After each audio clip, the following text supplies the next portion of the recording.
Welcome to the Type 1 Radio Lounge on this Easter special. Let's hope we don't end up with egg on our face, huh? Yes. Okay. Yeah, this is just sort of a little lounge chat between anybody who wants to ring in. If you want to ring in, what's the number, Steve? 1 minute. The number is 646 716 6201. Retta? Just turn your radio off. Yeah.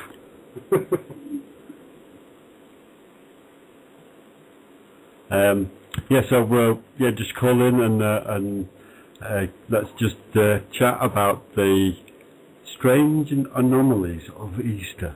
Yeah. Thanks, Jim. Are we both sounding good, yeah? Both Nick and me, Steve. This is a live sound check on the radio. It's the full moon. Yeah, apparently this moon is classed as a pink moon. Oh. By the some native tribe of the United States. I can't remember exactly which ones now. I did see something on the bash book today about that. Yes, so I've got a really interesting question about the Easter thing. So it's when JC died and then came back to life. Yeah. Mm-hmm. So usually people die on a specific day, don't they? And whereas Easter, where we celebrate someone's death, which is a bit sick, isn't it? Yeah. It changes every year in relation to the moon and the Epiphany Day, which is like the 6th of January. Are you saying that Jesus never actually died? He lives. He lives in all of us. Yeah. Well, he's Osiris resonated, isn't he? Because Osiris was the original architect, the guy who died and came back to life. And then it's his old bill. Yeah. Well, I think it even predates Osiris because the Osiris.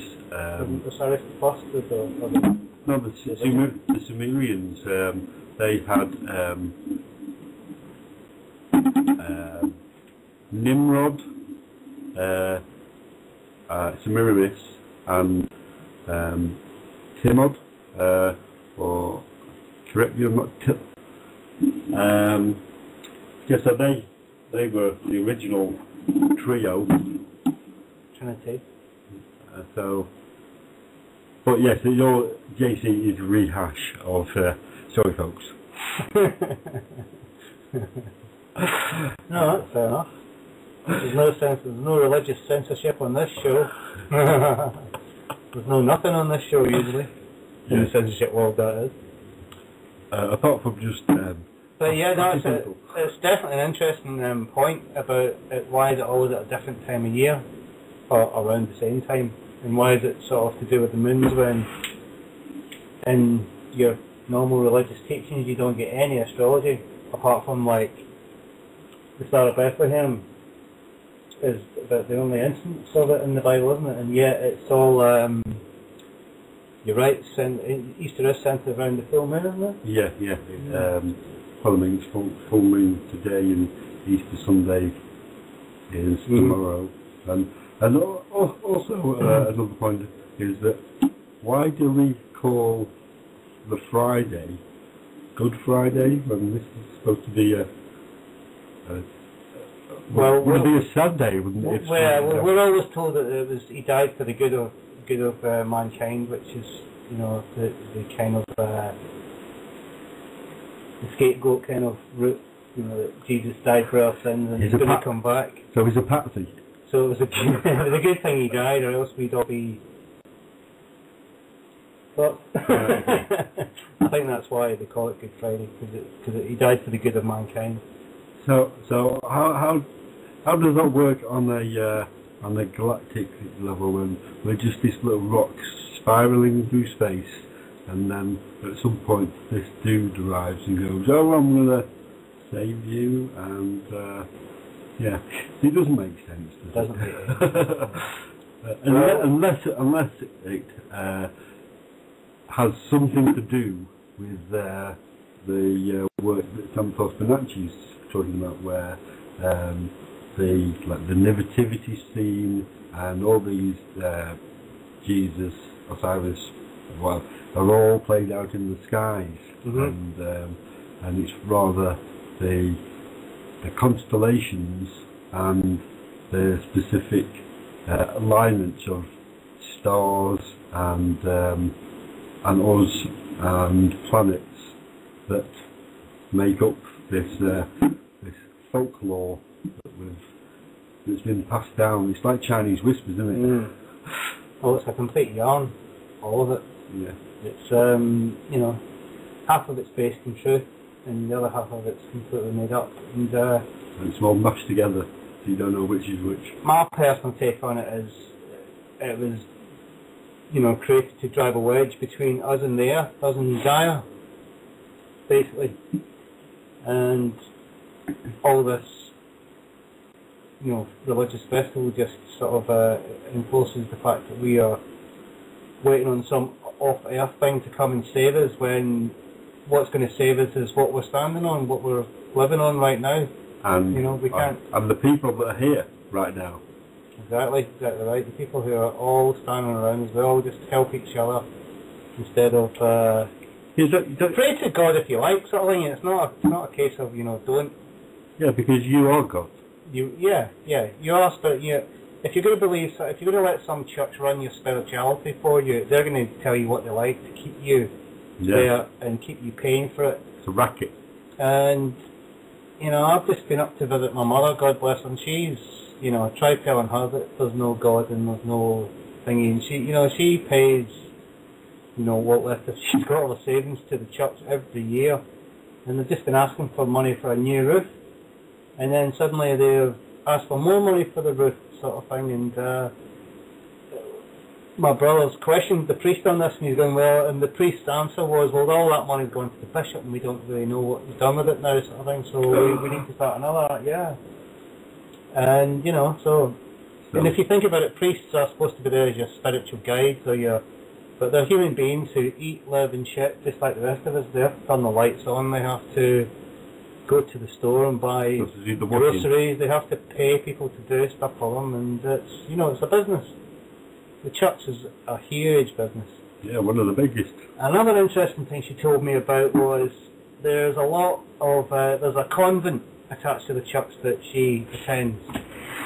And recently there's been a lot more Irish nuns coming across to sort of live and sort of, be part of our diocese, whatever you want to call it.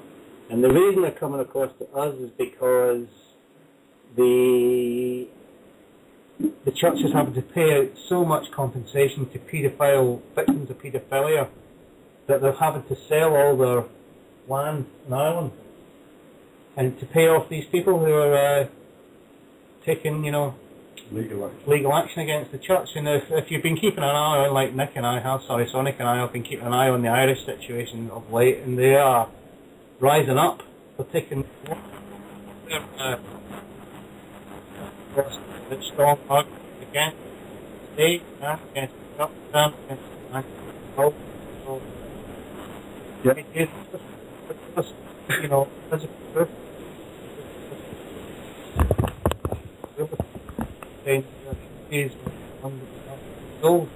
to pay off debt, so guilt basically. So and the thing is, what's happening to these priests?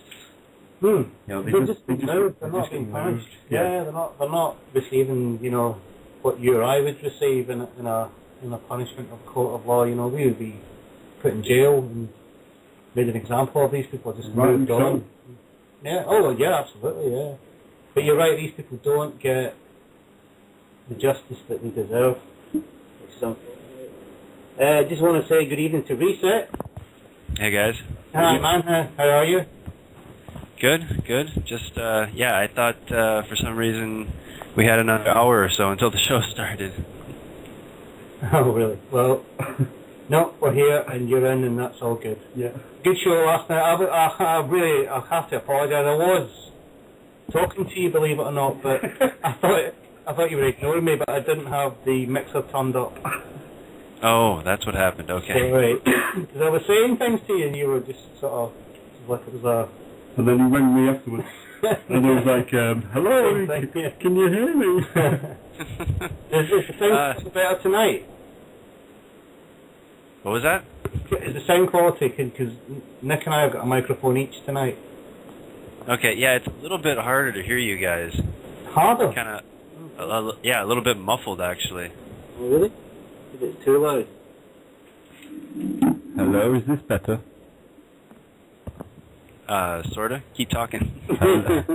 Problem is, I've got my bloody microphone under a desk mixer. The Easter Bunny got some eggs. Maybe it's sounding a little bit overdriven is the problem, I guess. I don't know. Right. Fair enough, yeah. Overdriven.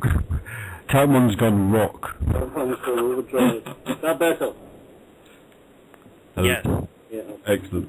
Right, turn the game down. There we go. Excellent. So, yeah, we've been talking about Easter and how bizarre it is that it's on a different day every year, or different weekend. Because last year it was almost in May, wasn't it? It was like almost the last weekend in April. Because there was the royal wedding happened as well, and it was almost like everyone got 11 days off work. Yeah, it was like it was a magical time. Yeah, I don't know what they were thinking with that one.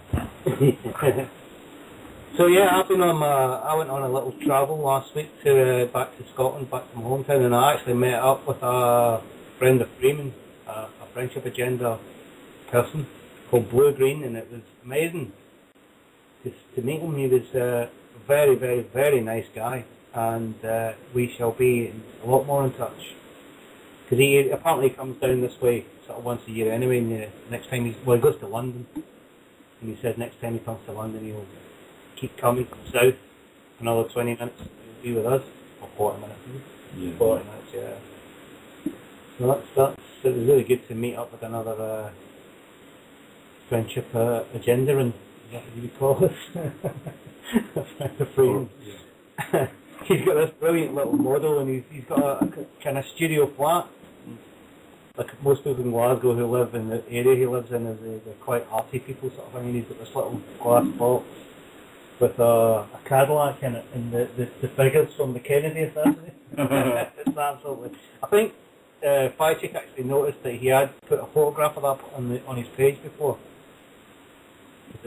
Somebody at art school had made it, and he bought it, or he borrowed it or something like that. Because he's a filmmaker. He's unfortunately not been very well lately.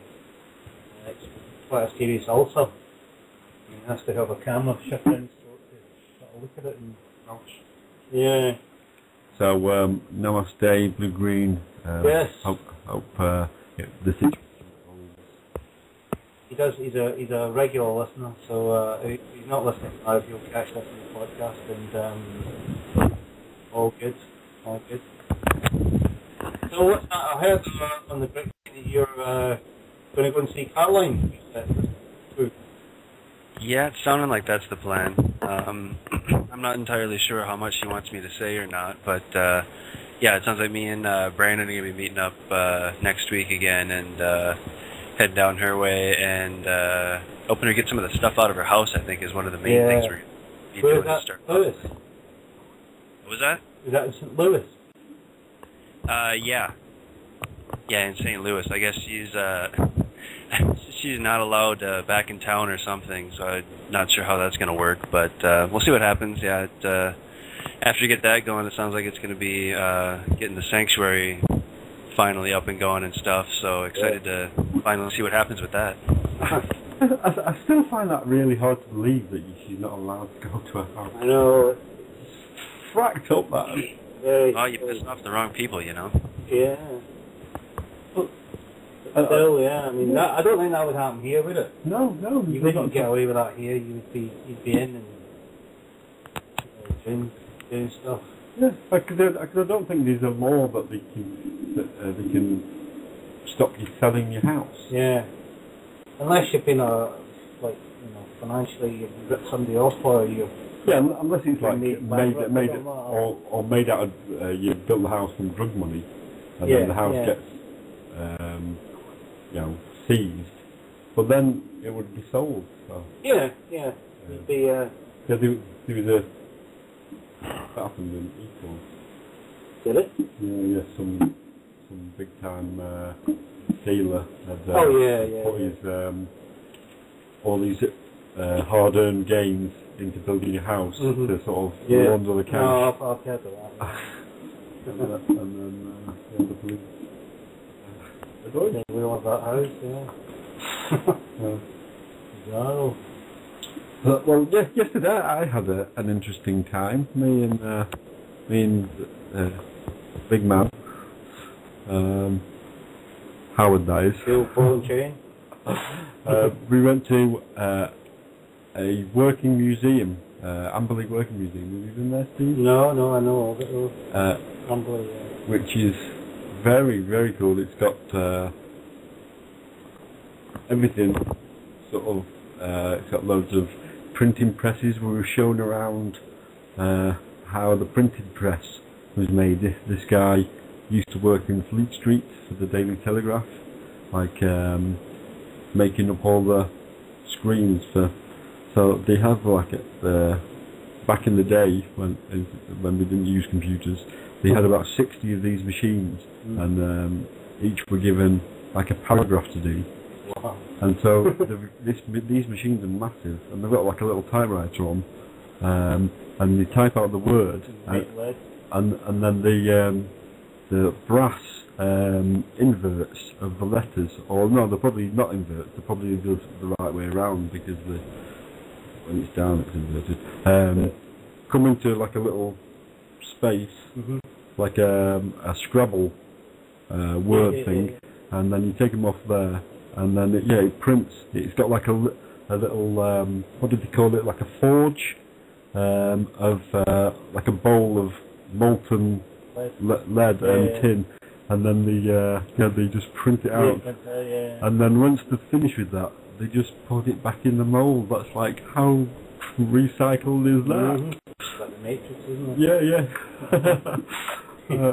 When you're a baby, you grow up and you become fertilizer. You do.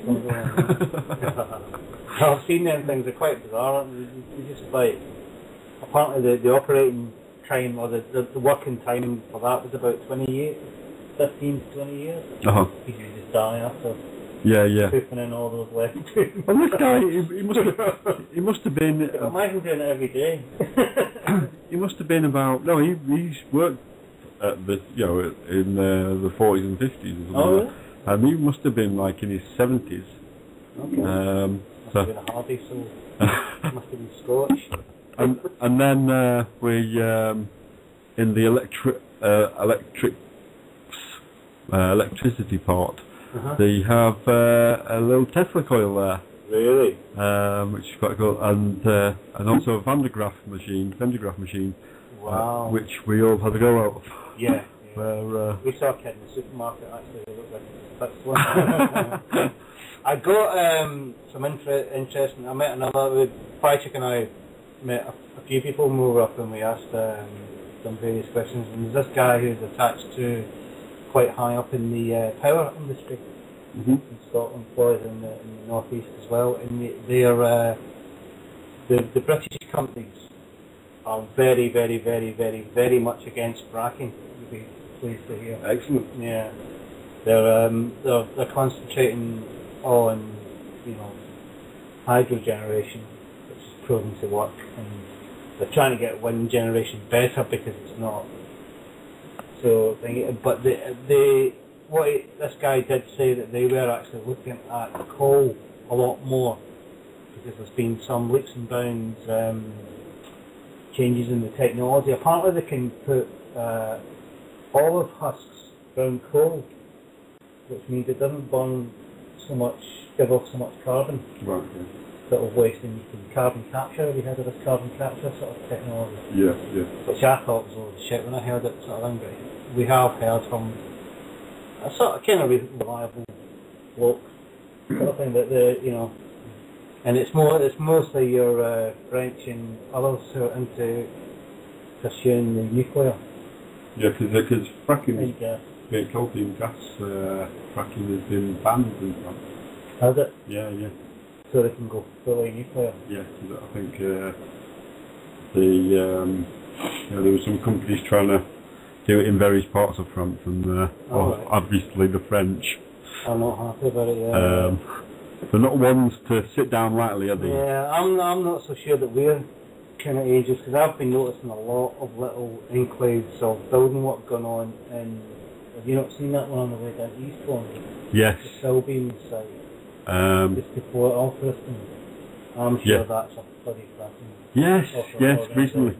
In the last couple of, maybe 3 weeks or something. And there's another bit, just as you get on, past Lewis, the big roundabout there, the heading roundabout. Yeah. Just there, it says that they're building a cycle path or something like that. Right. But maybe that's the cover. Yeah, but there's no signs about No. one near Alfriston. Also, when you move up to Pycombe, going north on the 23, there's another little site in there that isn't a building. They're not building houses in there, it's definitely something else. And there's lots of pipe involved. So, I don't know.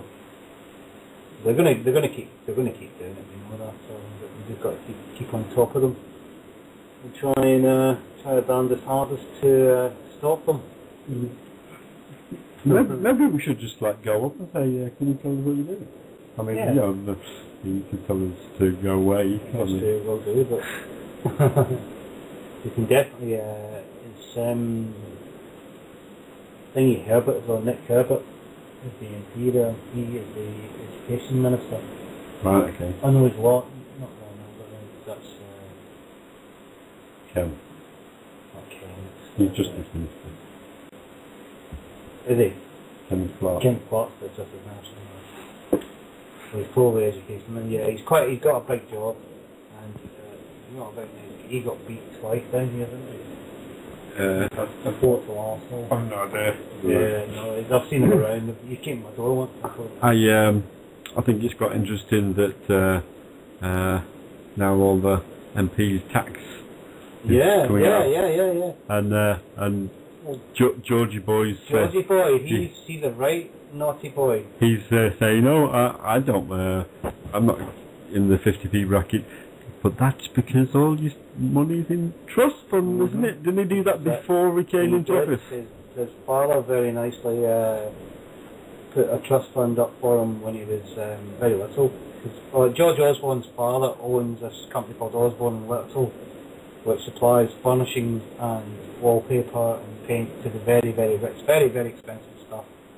And he's basically doing that. And he, before the election, put everything he had into trust, which means the only thing he has to declare is his wages. To be a cabinet minister, which is which is over the 50p limit, 60 grand, isn't it?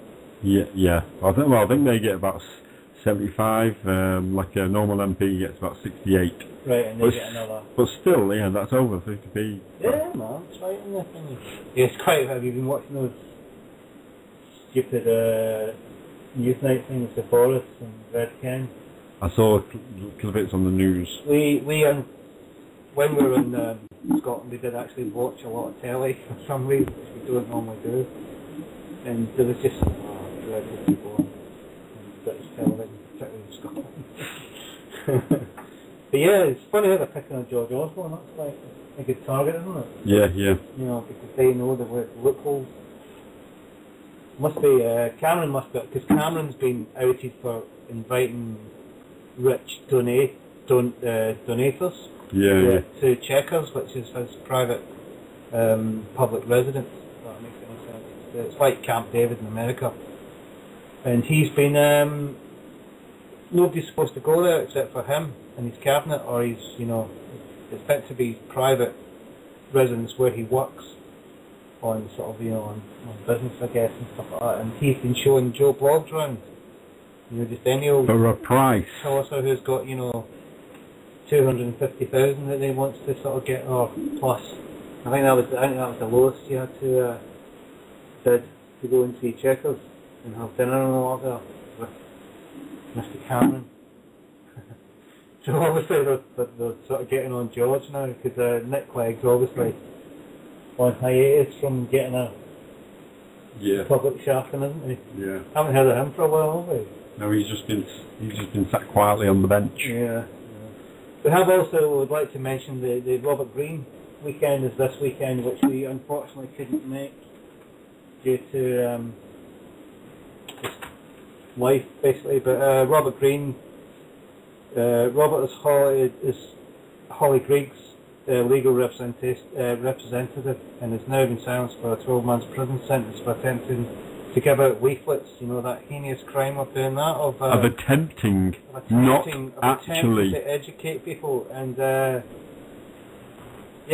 and he was going to run for Parliament in Aberdeen, and he's basically in prison now, and he can't run for nothing, so we need to support him. And oddly enough, we were just mentioning that this year in London there's going to be the mayor elections, and that's pretty much one of the most important political jobs you can have in this country over the past sort of many years has it been going? 12 years? Yeah. But it's pretty much, you've got, how many people, is it 12 million plus live in London? Yeah, probably in Greater London. Yeah. And in the London area, there's a lot of people sitting, it's basically where the City of London is run from, which runs the world basically. Well, remember, the City of London isn't actually in London. The City of London is not actually London. It's physically in London. It's physically there, but it's a 1 square mile of pure evil. Yeah, because there's the Mayor of London, who Boris Johnson and Ken Livingstone are vying for that position, and then the Lord Mayor of London is appointed by the aldermen of the City of London. And it's changed every year. And he has more power than Her Majesty the Queen has. Yes. She has to ask permission to go into the City of London. And she has to bow, I think. And she has to bow to him, It's a very, very, very odd. Yeah. It's Templars, isn't it? Yeah. To be the Knights Templar Church is smack bang in the inner temple, which is the inner temple and the middle temple, and that's basically the legal system of the world. That is the bar. It's called the Temple Bar, yeah. And interestingly, I don't know whether you've ever been. Have you ever been around there? Yeah. I've worked there for 20 years. Have you seen? Because you get the City of London sign of the Griffin, and the dragons. And then you go into the temple, and there's the Pegasus. There's a winged horse, isn't there? Winged serpent, is it? No, it's Pegasus. It's Pegasus. Yeah. Okay. It's a Pegasus and a crescent. It's a thing on the shield, yeah. Yeah. It's very odd round there. I mean, you walk round and you think, my God, what is that? And you look, and it's a busy city street, and then all of a sudden there's a big rock. You think, my God, someone's left a rock there, but it's obviously a sandstone or something. Yeah. Like Brutus, who was the first chieftain. Yeah. It's just crazy shit. I probably shouldn't really talk a lot about this, because Fi Chick is, she's bought a couple of books about ley lines and dowsing, and we actually went and met the author of the book that we read, and is he coming on the show? He's not got Skype. He's 76, but he's going to get Skype in a couple of weeks because he's doing other shows. He's been asked to go on loads of radio shows, and he's just saying about underwater streams and how they cause bad energy, right. Which is it was full of amazing. We'll get him on and we'll get him talking to you guys, because he's amazing. But the City of London is built on underground stream. Yes. Yeah. Everywhere the fleet is on the ground. Which is Fleet Street, which is our newspaper. Well, what used to be our newspaper. Yeah. Was based there, and there's A fleet ships. fleet ships.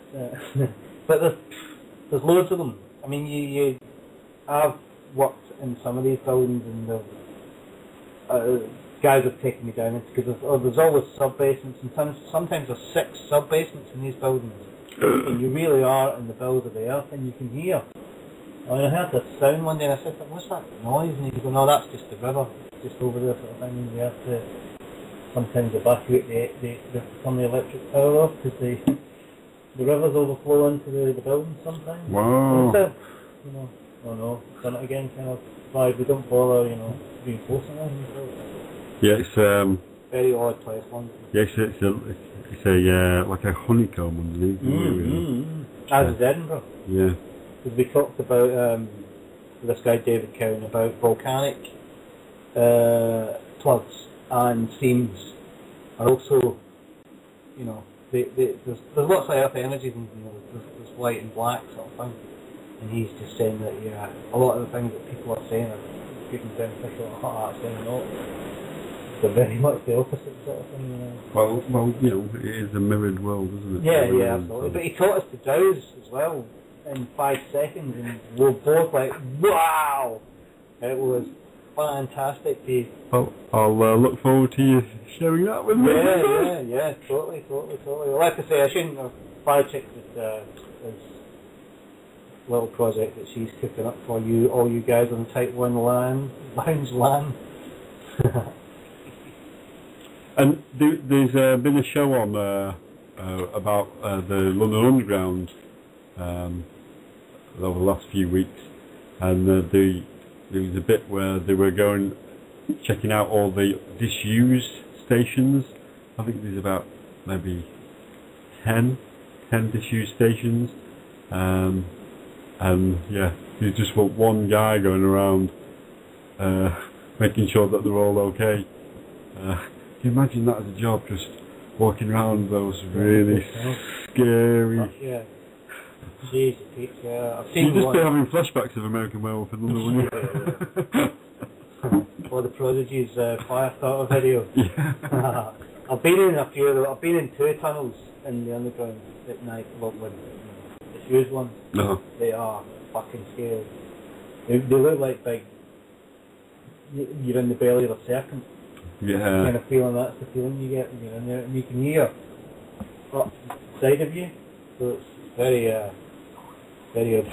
odd.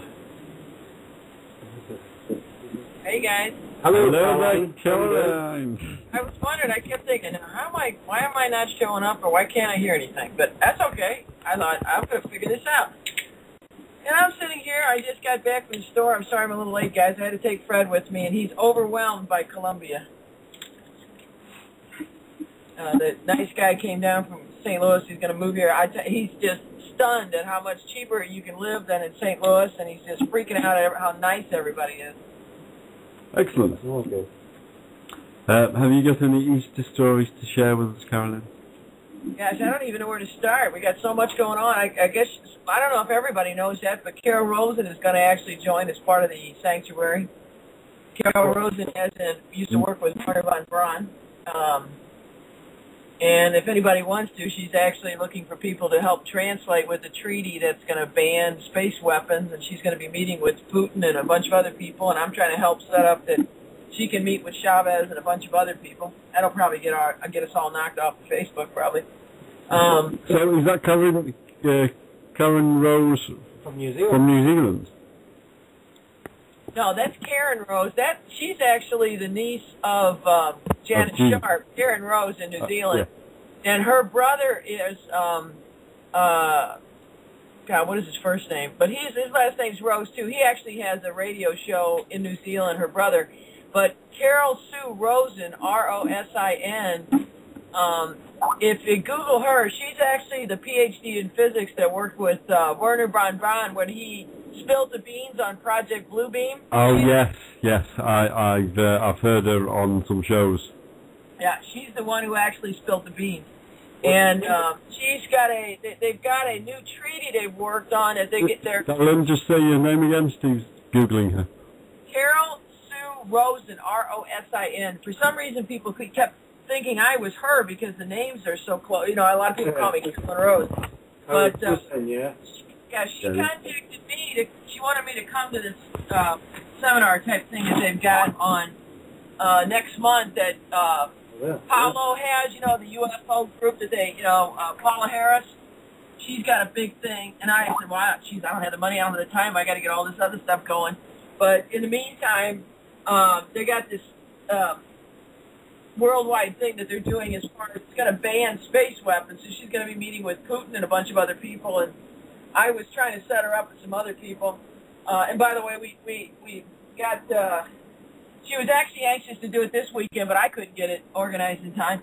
But we actually have, if you want to talk to him, we actually got Chavez's assistant and his lawyer. Both of them are Americans, and they want to come and talk about stuff. So if you want, we can have them come on.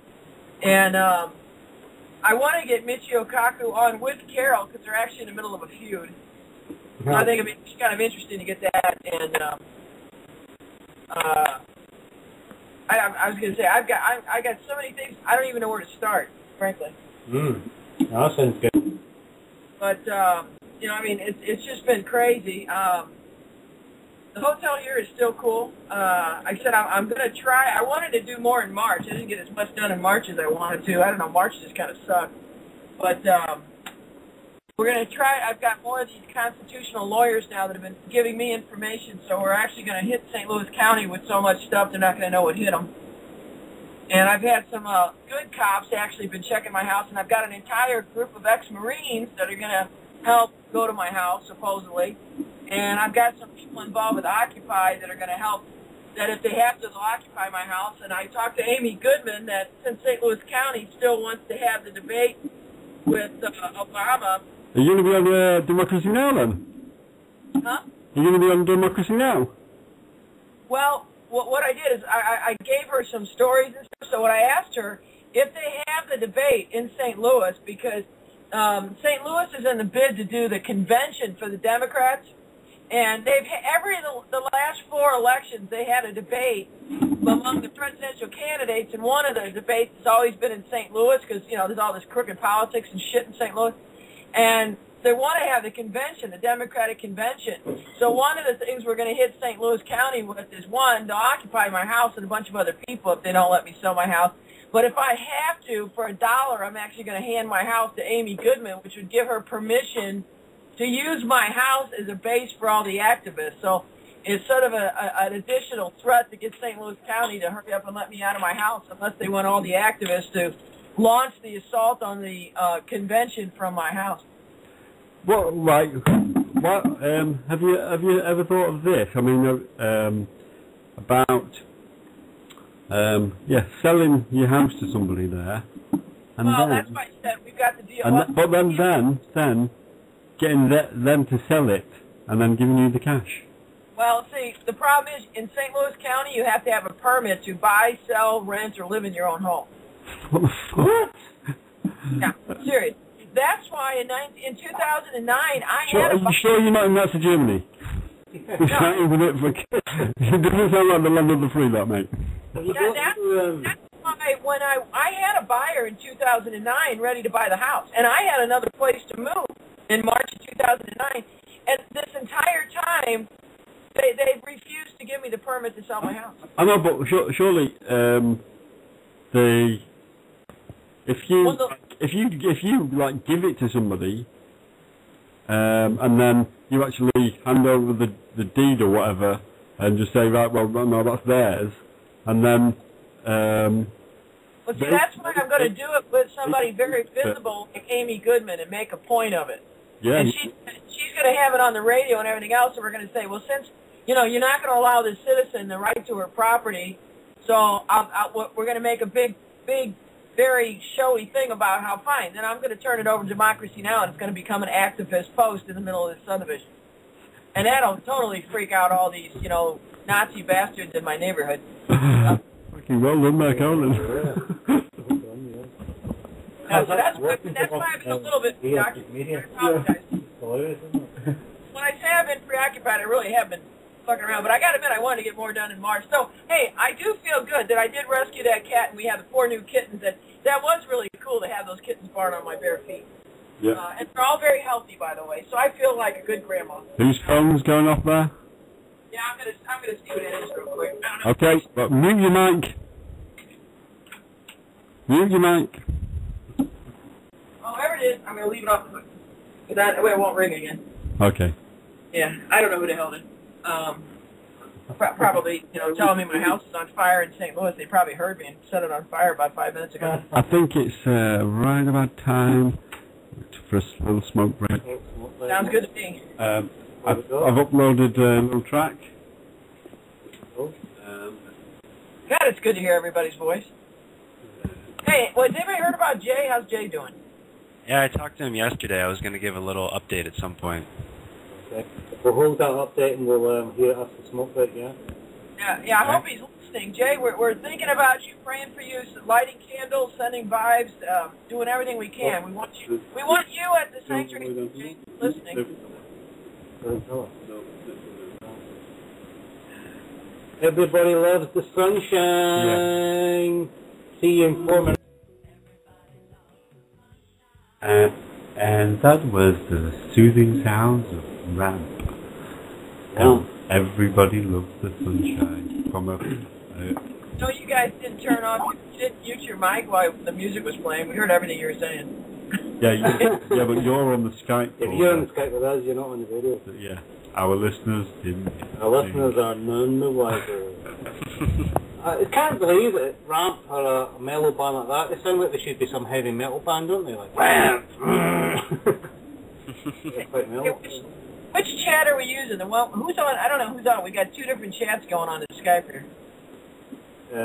Friendship Agenda chat.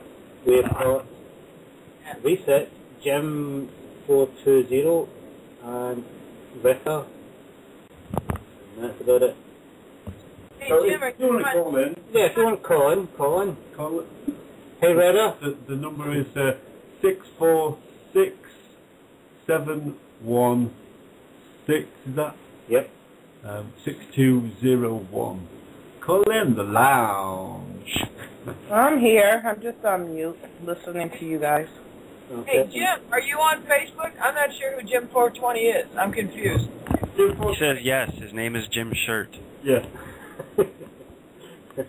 Shirt? Yeah. Well, I'm standing here with no pants on. We could get together here. Yeah, and I realized that after I came in, I took off my jeans because it's raining outside, and I knew my bottom of my jeans got wet. And I just realized I made a whole lot of people really happy as they were walking by my window. No, really? I just mooned a bunch of guys, so that was not intentional either. So there goes my reputation in the hotel. And I got a really shiny white butt, so I think I blinded them. Have you got a pert white butt, or is it a saggy old thing? I scare people around cemeteries, and really at night, if I just wear like a sleep shirt, I don't need to the night light. The reflection of the moon off my thighs is enough you can read by. It's definitely the British part of me, and probably Russians too, because we're all pale, you know. There's definitely no melanin in my family, no matter where I look.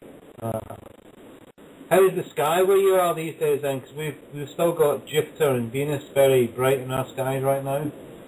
Oh, it was beautiful over here for the whole month of March. We had incredible visibility as far as the Venus and Jupiter. You can see them both, yeah. And Mars too. And you know. Oh, by the way, if you guys want to, I can tell you a little bit about some of the other hemp stuff we're gonna do at the sanctuary. Because I got a whole bunch of people now that want to donate a bunch of money and get involved with this shit. Because we're gonna have not just the hemp pet toys, but you know, like if you've been looking at all on the Facebook page, I've been posting all these things as far as like all these little bitty things that people can do, whether you're in an apartment or whether you're in a home, whether you're in an urban area or a suburban area, so people can have gardens, you know, these sort of vertical gardens. Well, most of those things are made out of, you know, horrible, you know, the crap you buy from hardware stores. Here they're called Lowe's and Central Harbor, whatever. But I've been talking to the people because, you know, hemp used to be made into plastic. Because plastic's one of those words like Kleenex now that, you know, everybody just associates the word plastic with petroleum, but you know, the original cars that Henry Ford made didn't only run on hemp; they were actually made out of a hemp plastic, you know, a matrix that you make out of the hemp thing. And so I've been talking to these people that we're going to be able to offer people. We're going to do this as cheap as possible. We're going to have like a price scale so that poor people can get these, and everybody who wants them, anybody that's off the grid, we're going to help people. We're not only going to we're going to have our own stuff that we're not going to be using, the plastic people use and to run the water to the bathroom into this food stuff. We want to get away from all this petroleum shit. And I've been talking to the guys in Canada that we're going to be able to get this stuff, that we're actually going to make our own plastic molding where it's hemp plastic. Yeah, they already do that over here for BMW. The car making manufacturers, they use hemp dashboards. You know what? See if you can send me a link to that. I'll check and see if because we can tie them into, because I want this worldwide. I mean, we're going to make enough money so that we can all have the toys we want. So we can be on the computer and all that kind of stuff, and our kids do well. I don't have kids, but my cats will do well. But I'm not dead yet. There still could be a miracle birth here. But I got to start having sex again right now. I probably so. I keep turning down these guys, but I'm telling you, the options I've been given are like, nah, forget it. It's like I've been talking to guys in Japan that got all this stuff, and in Germany. So if you got some more links, I didn't think about BMW, but that would be awesome because we're going to offer things that we're going to show that we can totally discard the petroleum, petrochemical, pharmaceutical, octopus that has totally strangled everybody's economy. Yep. I know I get a little nuts on that, and I'm sorry I haven't been on the show enough to tell everybody, but I really have been just buried trying to get all this shit together. So I owe you guys all an apology and a big e-hug too. So I'm sorry about that. Well, worry about it, Caroline. It's all good. Well, I was off last week. We were on. We've had some good guests over the last few weeks. Yeah. The Max show. Max Egan was. Yeah, I really wanted to. I've listened to them. I'm sorry, I really wanted to be there for that. I'm sorry I wasn't. Reset, can you, maybe over the next couple of days, can you send me the audio of that again? Which show was it? The Max Egan show. Yeah. Because I sort of went offline halfway through you downloading that. I was quite tired. And then last week we had the excellent dude Andros Jones on the show. Next week on the lounge we have the pleasure of welcoming Lucy Wyatt. Oh, excellent. What a lady. What a lady. And she'll be discussing a whole lot of stuff about Bronze Age and everything. When's the festival taking place? Her festival is on the last weekend of April, so it's the. So we're having her before she does it. Yeah. And that's a shame. We could ask her to come back on after the festival, because that sounds amazing. Well, there's actually an old friend of mine there going to be giving a talk who does sun gazing, and he actually invented the veggie burger. The guy called Greg Sams. Sam's Burger.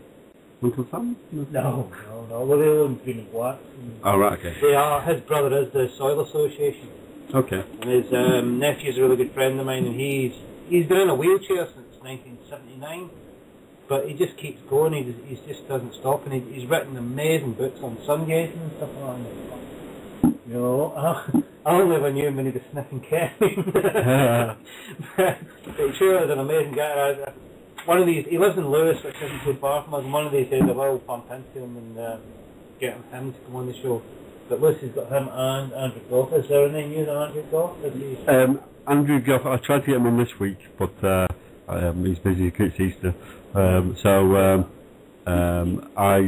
said he could come on the same day as Lucy, or maybe get him on the week after, the 21st. We could probably get a good 3 hours out of Andrew. Yeah. By what I've been reading about him and listening to him. Yeah, definitely. He had a lot more to discuss. Absolutely. And definitely getting him and Vic talking would be just an interesting conversation. Just witnessed that one.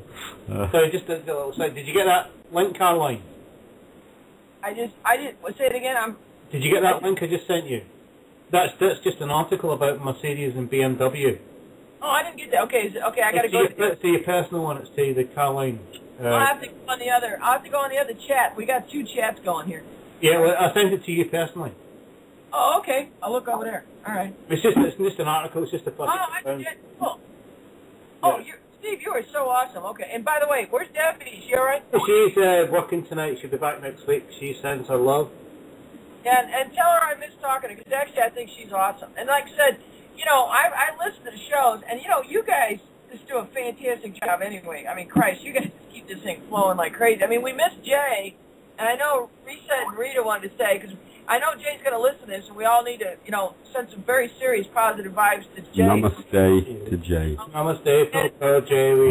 We're with you, man. Yeah. And you just take your time and come back full strength to us. Yeah. You just concentrate on keeping well.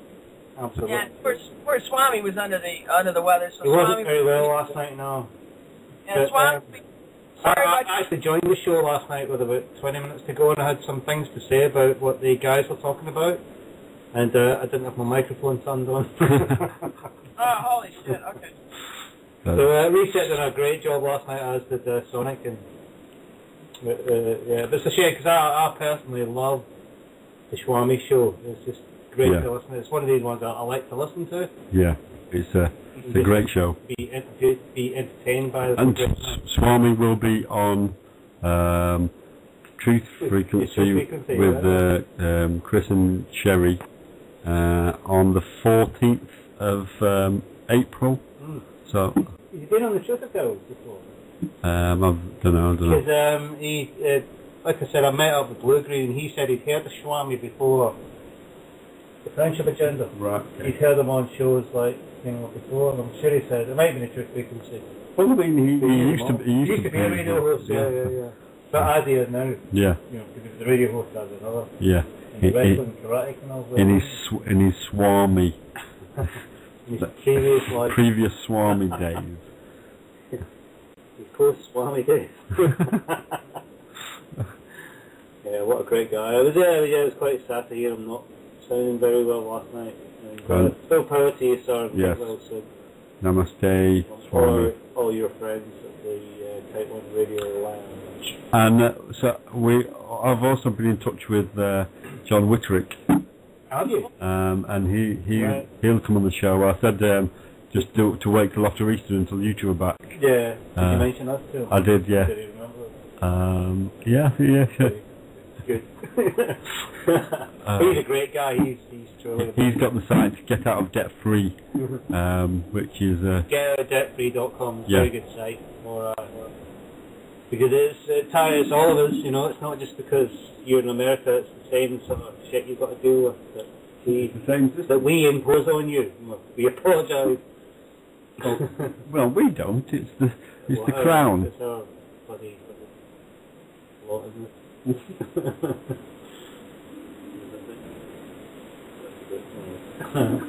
So what's everybody doing for the holiday? Just out of curiosity, if anybody's celebrating it or not. I don't go into any kind of box church bullshit. But anybody got a big weekend going on or what?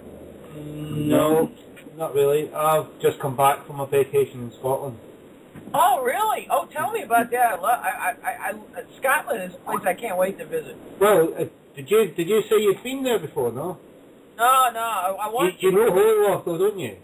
My dad spent a lot of time there, and I got a lot of friends there. So I mean, well, first of all, I want to spend like a year throughout all the Isles there. You know, I want to go. Yeah. I want to go to Scotland, Wales, and I got a whole bunch of friends at both ends of Ireland, and I got to be careful which end I go to at which time, and not piss anybody off. But my dad absolutely loved England, and on my mom's side, you know, half the relatives are all from England, all over the place. Liverpool. I told we had a Buckingham Palace guard. Some guy he gave up being a guard so he could follow his love to Chicago, because it was like, you know, he had just become a guard. I guess you kind of like passed that on in the family or something. And it's like somewhere in the family got all these love letters that she had come over. Ellis Island was in Chicago, and said, "I want to marry you. I love you, but I'm not coming back to England." So he threw away being a Buckingham Palace guard and came over here. It could be one of those Barbara Cartland movies or something. Novel, yeah.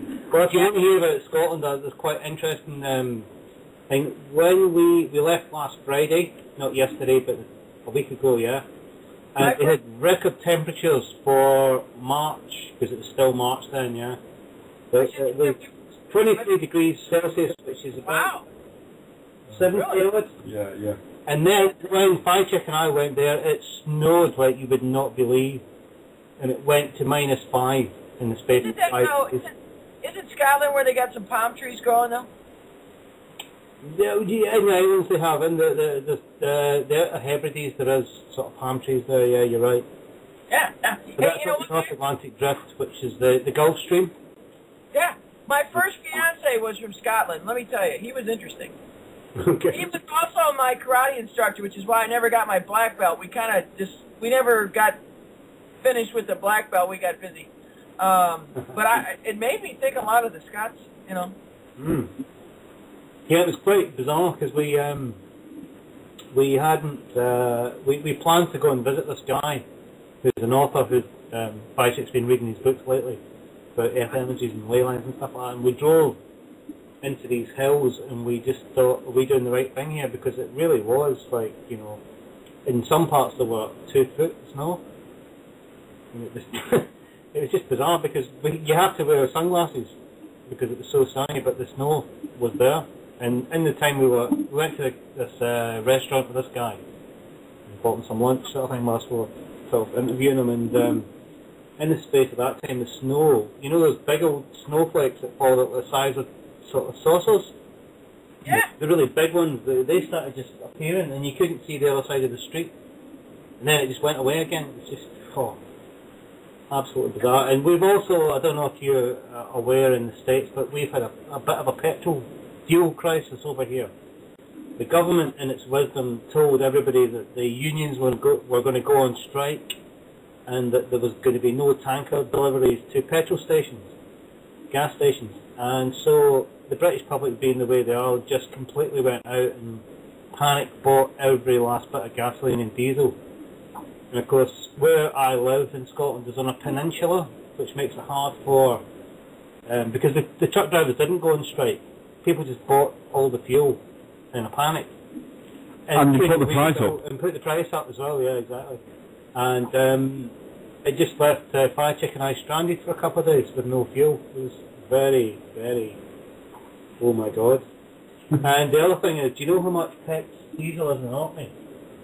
No. 171 a litre. Oh my God. Which is £10 a gallon, which is $20 a gallon. Holy shit. Yeah, these are the guys that live on the islands, Caroline, and they've got to run the generators for their electricity, and they've got to, you know, because some of these places are so remote, they're not on the power grid. You know, do they do any biodiesel there? Yeah, but that's just as expensive. Because the amount of duty that our government puts on fuel should only be 60 pence, which is about $1 a litre, yeah. We should make it $5 a gallon, yeah, which you could live with. But the amount of duty that the government put on is some. It's like 70%. It's more, yeah. It's more like 80%, and they just keep. This, you know, it goes up in pennies, little increments of pennies, and it's interesting. In 2000 there was I think it went up to about 80p, and there was mass blockade. Yeah. We get caught in Scotland in that. and so the government backed down and put the price back down, and then it's steadily crept up to. Now it's on average about 140 for a this is for a litre, and nobody seems to do it. It's like Chinese water torture, isn't it? It's like drip. Well, it's like David Icke said, it's the tiptoe totalitarianism. Yeah. It's just, and we're just letting it happen. It's it's ridiculous. Soon it will be that your working class person will not afford to be able to drive, basically. When Firechick and I went last to Scotland in 2 years ago, but 3 years ago maybe, and we complained that it cost us £150 for the round trip and the diesel, and this time it cost us £180 just for one part of the trip. Oh shit! We got to all get horses. We had to come back, you know. So every time we filled up, it was like $100. Wow. And that was putting half a tank in, you know, because we keep it topped up. And you know, when you're on the motor, we've got big old long motorways here, and it's a lot more than it used to be. But there's the distances between fuel stops used to be longer, so we're just used to, you know, keeping our tank topped up when we drive long distances. It's actually easier to go to France than it is to go to Scotland. Yeah, yeah. Well, I mean, it's cheaper. France is, only like 70 miles away, isn't it? It's a boat ride away, and then when you drive over there, it's it's a lot easier to drive over there. Yeah, you probably could get to Amsterdam driving in the same time as you get to Scotland. What, from France? No, from here. Yeah, doesn't it ferry? Yeah. I think we've got to like Amsterdam, and then just because we're going to visit my auntie in a day from here. Oh, right. Yeah, but that's not far, is it? I was actually looking at Tom Petty and the Heartbreakers are doing a European tour, and it's already sold out here, but the tickets left for Amsterdam. So I was considering it, but I think I'll be doing that one, unfortunately. Much as I love you, Tom, I'm not paying fucking £300 or whatever it is. My mate just bought some Stone Roses tickets. Did he? And he like put the pair on there, and I was like, what, 56 quid face value for each ticket. Yeah. I'm like, that's fucking. And he says, no, well that's the face value. Where we paid more than that. Oh, yeah. I went on one of these websites and it was 300 and the other. And apparently they've made like 12 million. Yeah, on ticket sales. So yeah. Keep them going easy. I remember hearing Manny saying that when they made their second album, it was got the other album, the Second Coming one. Yeah, the second album. It took like forever to make that. Yeah. It bankrupted them almost sort of thing, and they didn't have any dope, so they went down and nicked Oasis's dope. And they said they literally sneaked into the room and just took it off their like bedside cabinet. Got the album finished. Bless them. Yeah. Walking stone and all that. Yeah. I should load up some Stone Roses actually. Yes. That's those goals would be Bit of I Am the Resurrection. Which would have been very apt for tonight. Yeah, see. Should be working harder on these shows. And No, we should be working harder. Well, it's allowed, you see. Yeah, I know. And we've usually got a guest. Yeah. But today we are the guests and the hosts. Have we had any word from the Rona or the cooks? No. But I sent him an email or a message after that show, and I haven't heard anything. Right. I don't know. He does say he gets a lot of emails and stuff like that. It would still be nice to have you guys on, although the sync book's quite old now, isn't it? Almost the time for sync book 2. Yeah. Oh, sounds like Freeman might have a live show tonight. That'd be. Which will be live after Kyle Hunt's new show. Oh yeah, Kyle Hunt's got a show on Oracle. Which will be like 12 AM our time, and then I think it's like 7 PM Central. So that'll be an interesting Freeman free to burn off tonight then. Oh, that's cool. Yeah. It's pretty good time for it as well, isn't it? Yeah, till 8, yeah. So we could hear him live. Would it be 2 AM? Yeah. Yeah, so that's what time it's going to be on when we're on in a couple of weeks, Steve. Okay.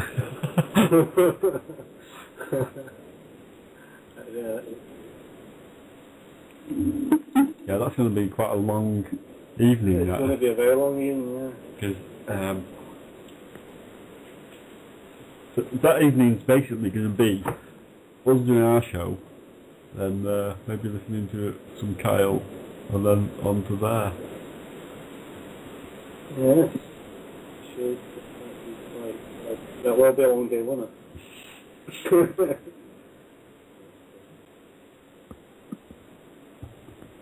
So, has anybody got any interesting news from this week? Any research? Found any good space news stories? No, I've been busy lately. I haven't had a lot of time to just kind of scour looking for news stories lately. Oh, there's a whole bunch of stuff. Hey, Rita, why don't you tell us about your website you're setting up? You want to do that, hon? Well, it's not up yet. I'm still trying to figure it out. So until it's all figured out, as tech as I am, I'm just going to wait because I'm trying to include some Friends of Freeman members too. So, but I am doing a radio show this week on Thursday at 7 p.m. Yes, Retta is now a host on the Type 1 radio. That's scary thought, huh? Well, what's all, big mouth with big opinions. Hey, Nick, what's all coming up this week so people got an idea of what's coming up? People, I'm getting a bunch of chats from people on Facebook that are listening and saying, hey, what's coming up this week? And you and Steve have been basically, carrying the load with Reset, and Rita's going to be doing a show, and Swami's doing a show, and, until Jay gets healthy, he'll be doing another show, I'm sure. So this week we have Thursday, Retta and Astral Traveller show. Welcome, Retta. And then we have Friday with the Swami. Meditative Living. Yes. And then the lounge next Saturday with Lucy Wyatt. And if anybody doesn't know who heard of Lucy Wyatt yet, she's just done an interview with Henrik on Red Ice. And you can listen to the first hour for free there. So you don't have to register. How do you spell Wyatt, hon? Wyatt. Okay. Just in case people are listening, they want to Google her, Yeah. She's a very, very interesting lady. She's on Facebook. She's a very lovely, amenable person with a lot of very interesting, very, very interesting knowledge. I felt like I was in the history lesson when she was speaking, because she came down a couple of weeks ago to Brighton to speak at the same conference as Andrew Goff was at speaking. It was just unfortunate Andrew had his heart complaint, and she spoke for about an hour and a half, but she could have done a lot more. And she's got a festival. I can't remember exactly what it's called. White Mindset. How is he doing after that heart thing? Anyway, by the way, He's doing really well. I think he's got over his fever now, and he said he's doing quite well. Hopefully he'll be on in maybe 2 weeks. Maybe we'll get him on the 21st. There should be a link down there below. Hey, Steve, are you guys any more on Facebook, or are you guys still shunning Facebook? Yeah, we're still shunning it. They can. We use the Type 1. The Type 1 thing. If you want to wait other way. Sapphire. Yeah. Sapphire Type 1.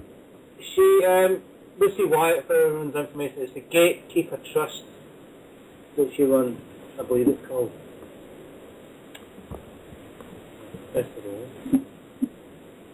you scroll down, it'll be one of those links. Oh yeah. Yeah, she's got a farm in Suffolk, and she's putting on like a weekend festival. Yeah. Yeah. A book's called Approaching Chaos. It's an ancient archetype to save the 21st century. Ooh, let's hope so. That's if we need saving. Yeah. if we pull the fingers out and get Justin Lee Tippin's carbon film on everything, we can just take the energy straight out of the air. Yeah, absolutely. We don't need fracking, and we don't need nuclear power stations. We just need some film. Well, that's why fracking should replace the F-bomb for the curse word, because it's an obscenity as it is. Yep. Racked up. Oh, is it Eternal Knowledge? The Eternal Knowledge. The Eternal Knowledge Festival. Yeah. Yeah, she's got lots of amazing people, and basically you just sit down and eat with everybody. Yeah, yeah. The speakers and the performers and everybody just all mingle. Yeah, and it's 55 quid. It's about the cheapest thing you're going to get. She's really into it. And she's got absolutely mad things going, like from agriculture to architecture to metaphysics, harmonics, and just a whole bunch of interesting stuff all going on over the weekend. Now, Deal will have to go, but unfortunately, we've got to go to a 50th birthday party. And we missed the 40th and we missed the 30th, so we've got to go to this one. that's the one we really have to go to, yeah. I think it's good. Where's that? It's in the underground. Oh, it's down Amazon? Yeah. Hey, Steve and Nick, do you guys have anybody you can ask as far as, I was going to ask Jana Sharp, because by the way, she said, she wants to come up, she has to be very careful legally, so we can talk about Gary McKinnon if you want to, but we got to be very careful. She's just so afraid to rock the boat. But she's got some people I was going to talk to, but I was going to ask you guys, if you know anybody so that, if we set up the sanctuary and we're making these, hemp cat toys, and we're making these hemp products, and we want to do this so people can get these things at as cheap as possible, so more people can get, everybody can supply their own food, fuel, and funding, then we're off the grid. That's what's important. But if you guys know anybody so that, if we do this at the sanctuary, so if it's, other people from Friends of Freeman or everybody else together, if you guys know somebody, I got the LLC already set up in the United States, but I don't know how to do it so that you guys can profit from this too and share this with people there too. I mean, I've got other people working in other countries to do this, but, if you guys can find out, if you know anybody that can find out, like, you guys have some things. I've got friends in Canada that are going to give us the hemp, because obviously in the United States you still can't grow hemp. If you know anybody there, so we can hook this all up, and that way you guys can, there's so many of these healthy products that we can do, like except between the seeds and all this other stuff. Because the seeds are like amazing as far as like nutrition-wise, and it's like it's the most nutritious thing you can eat. It's the most got the most amino acid in it of any. It's the most attuned to our bodies, isn't it? It is a plant that's got to literally be a miracle, which shows you why they made it illegal. Oh yeah, absolutely. Seriously, because it's got so many applications to fighting cancer, making rope, to maybe the new messiah is the hemp plant. Well, I've talked to the people. We're not only going to be, we're going to be building buildings out of hempcrete. We're going to get hemp panels to send to people, and so but I want to have you guys involved. So if you guys know anybody, or you want to just, if you got to get, anybody's just sitting around, you want to play around and find out somebody up there, because I would like to get you guys involved so that way you guys can also, because, first of all, anybody who's listening wants to come down here. The pool is open, though we got cold for 2 days, and we are going to get the sanctuary up and running. It's probably about 3 months away from being up and running. But, you know, where I'm at now is actually a very cool place, and we've got all kinds of stuff. We've got an RV, we've got a hotel, we've got all kinds of stuff. And we're going to get all this stuff on my house. My house has got an entire Sears hardware store. I don't know if you guys got Sears in the UK, but I got an entire Sears hardware. I got to be careful what I say in my house since I'm not at my house. But I'm just saying we've got enough stuff. We've got things that really kick off things that everybody can benefit from. But I want you guys also, and also you guys, even though you're there and we're here, if we can set up little conduits that we can like, hey, I've got friends in New Zealand, I got friends in Korea, I got friends in South Africa, I got friends in Venezuela, I got friends in Canada, I got friends in Romania, Ukraine, Japan. We can all set this up so that we have, it's like our own, it used to be hostels where you can visit each other. Yeah. We've got places we can go, and then we can share among each other, first of all, and sort of like communally share things as far as, seeds and stuff. You want to grow stevia and, the other stuff. I have to be careful. I'm still in the United States. I'm in Missouri where things can't be grown. But we can grow stevia. We can grow the other vegetables. We're going to have heritage seeds and all this stuff. So it's like, everybody that is listening, anybody wants to get involved with this, we need to set it up. Yeah. And like, if Rita's setting up the website. Anybody listening that is into this, get in touch with Carolyn. She's like Rita's all over Facebook. And I also want people to pay attention. Rita's trying to set up a website. She was just saying that she wants to get people to, so I mean, Rita needs attention too to her website as soon as it gets up and going. And if anybody's got, sounds like we'll give publicity, with the show that Rita will be doing on Thursday, 7 p.m. Reta time. It'll be 11 my time. New York. Eastern time. New York, so Eastern time. So that'll be like so Carolyn time. That'll be 6, wouldn't it? And like Lobo time, it'll be it's 3 hours, so it'll be 4 in Lobo time. It's going to be for us, more importantly. 11 at night. Yeah. Yes. Well, podcast. Hello. Well, and a shout out because obviously, as I'm like the guy that sets this up, it falls on me to be there and help people that want to put on their own shows. That was my ethos. So I'm going to be there with Retta to help her get this to fruition.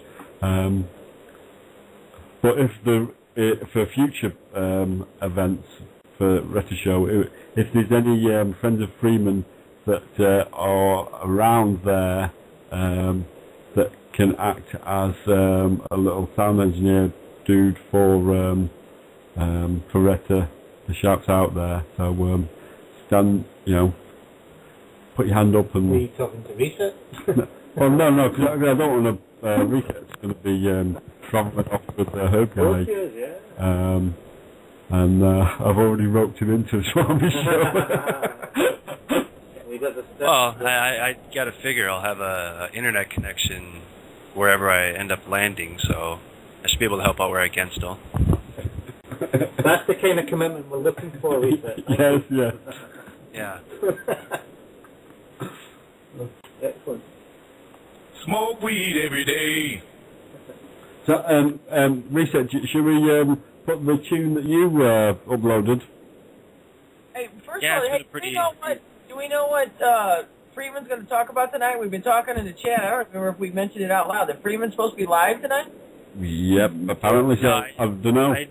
I was just looking on the Friendship Agenda site and noticed on the front wall it said, he had posted a little thing saying, tune in tonight, live show, da-da-da-da-da. It's been a while. Let's catch up on this stuff.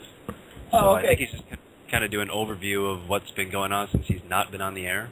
Maybe. Yeah. So, Not because Kyle Hunt's breathing down his throat there. and I think he because the Miss Emily gang, him, Monty and Jamie, sort of quite settled in Southern California at the moment.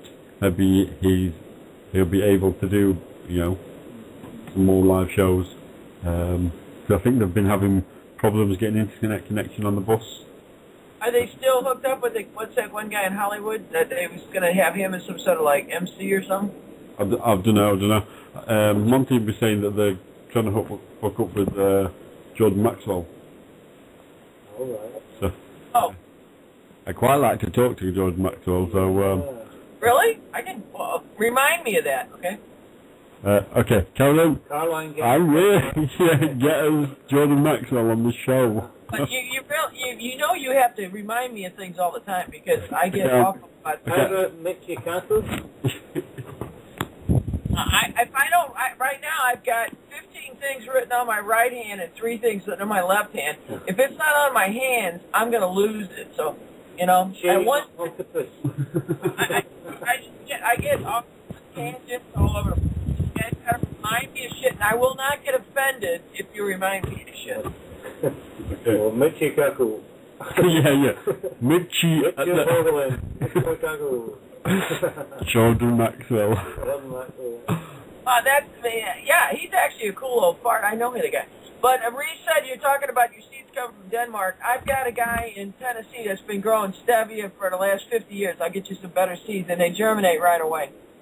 Because, you know, I got the plants and everything else coming, so we can get my stevia is taking, it's been about a month, and they still haven't germinated. Well, no, I can get you some seeds here, man. I didn't know you needed them. So, you but like once again, remind me, okay? Because I get too much. It'll be in my head, but I've had 9 concussions, so my short-term memory sucks. So if I don't write it down on my hands or somewhere else, I'm gonna forget. So just remind me and say stevia. Just say stevia, bitch. You know, and I'll remember and I'll get the seeds. But you gotta remind me of this shit, 'cause you know, I'll go get distracted and start talking about World War II or the Nazis or bullshit. Distracted. I think with you, I think we've found a new description of the word. Hey, I'm not lying to you. I mean, when I worked at McDonald Douglas, one time I had my own secretary. They assigned 5 other secretaries because they said, well, you're the secretary of McDonald's. Yeah, hamburgers and everything. Fries. Honey, did you say fries? But at the minute. Freedom fries. What the Freedom fuck? fries, yeah, and then so we had some, you know, whatever. But hey, I'm telling you, they actually sent 5 other secretaries and said, get this woman organized, because I go off in like, you know, like a shotgun, you know? And We've noticed. Yeah. I have absolutely Caroline. We're just gonna go for a slow smoke break. I was listening to the track that Reset put up, Living Colour. Living Colour. This one? Yeah, the one top, yeah. The Cult of Personality? Yeah. Reset does that? Yeah. Cool. Taking 5 minutes. That we have left, we want to talk.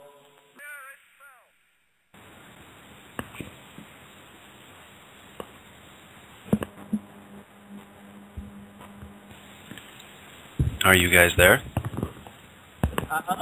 Yeah, hello. Can you hear us now, yeah? Yep. Yeah, sorry about that. I had the mic down there again. Not a very good engineer stroke radio host, am I? No, that was the Cult of Personality by Living Colour. Very good band.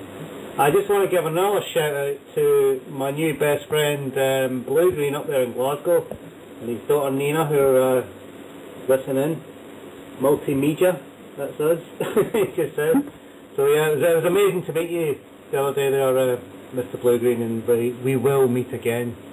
And I started to read that book you gave me, and it's fantastic. Absolutely.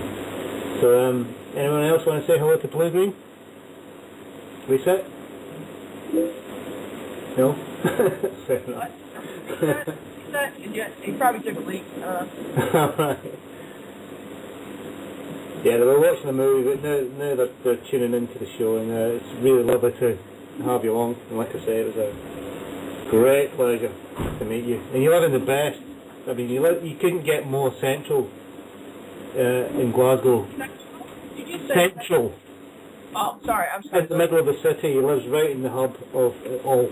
It was in the heart of the city. in the heart, right by Charles Rennie Mackintosh's fine building that he built for art students and the like. Oh yes, I've been there for tea. Amazing, absolutely amazing place. It's got a cafe inside, isn't it? Oh yeah, it's got lots of things inside. I remember my cousin took me there with my gran and my sister for like high tea when I was about 7. And I remember it because it had funny chairs. Yeah, I was really cool. Yeah. Yeah, I mean, there's lots of Art Deco stuff around. yeah. Well, there's an Art Deco building. I mean, where we live is there's a big old mixture of loads of styles of sort of building. He lives right opposite the synagogue in Glasgow, which is quite bizarre. Because he was when we were, we were doing the usual, we'd never seen, never met, couldn't put a face to. And so we're doing the mobile phone thing, walking down the road going, outside this door, and he's going, have you just seen the postman walking by? And I'm going, no, and 5 chicks going, yeah, I saw the postman. I was like, well, wait. Kind of one of those sort of weirdos. Then he just came out and waved, and we were like, bingo. Great stuff. And we enjoyed looking at the fern, which is famous on the friendship agenda. If anyone goes on Blue Green's page and he describes how he lives with a Jurassic fern, well, I can concur that he does. It's just the biggest thing you've ever seen in your life in the middle of this. Well, it's not a small flat, it's on a table, and it's I guess it's about a 2 foot pot. And the fern itself is about 2 foot, and then the prawns that come off it are about 8 foot. Oh wow! So it's you have to sort of duck down to get around it, and he's with his computer and his sofa. And, it's a bit of a game. I'm sure it's fine when you're on your own, but when there's 4 of you or 5 of you, it's much fun. And our shout goes out to the one and only Dude Face. Yeah. I am wearing my my Maoriganite around my neck at the moment. It's amazing. And my computer is surrounded by... Oh, and by the way, I did... Caroline! Yes. I mentioned to you before, I'm from a town in Scotland that used to have a US naval base in it called Hoylach. Yeah, I know it. You know it, right? Well, we there used to be stories of dolphins patrolling round the dry dock. They were trained. They were trained, yeah. They had apparently this, conjecture on my part, but they had apparently they had hypodermics in the beaks, what they call it? Beak? Yeah, the poor things were used to kill and as torpedoes. It was horrible. Yeah, right. Well, there was rumour that there were stations in Hoylach, yeah. In the room. There's actually an underground one that near the regular submarine base is actually one that goes where the submarines can go in and underground, and it actually links to a lock there, but I can't. Yeah, that's Fast Lane.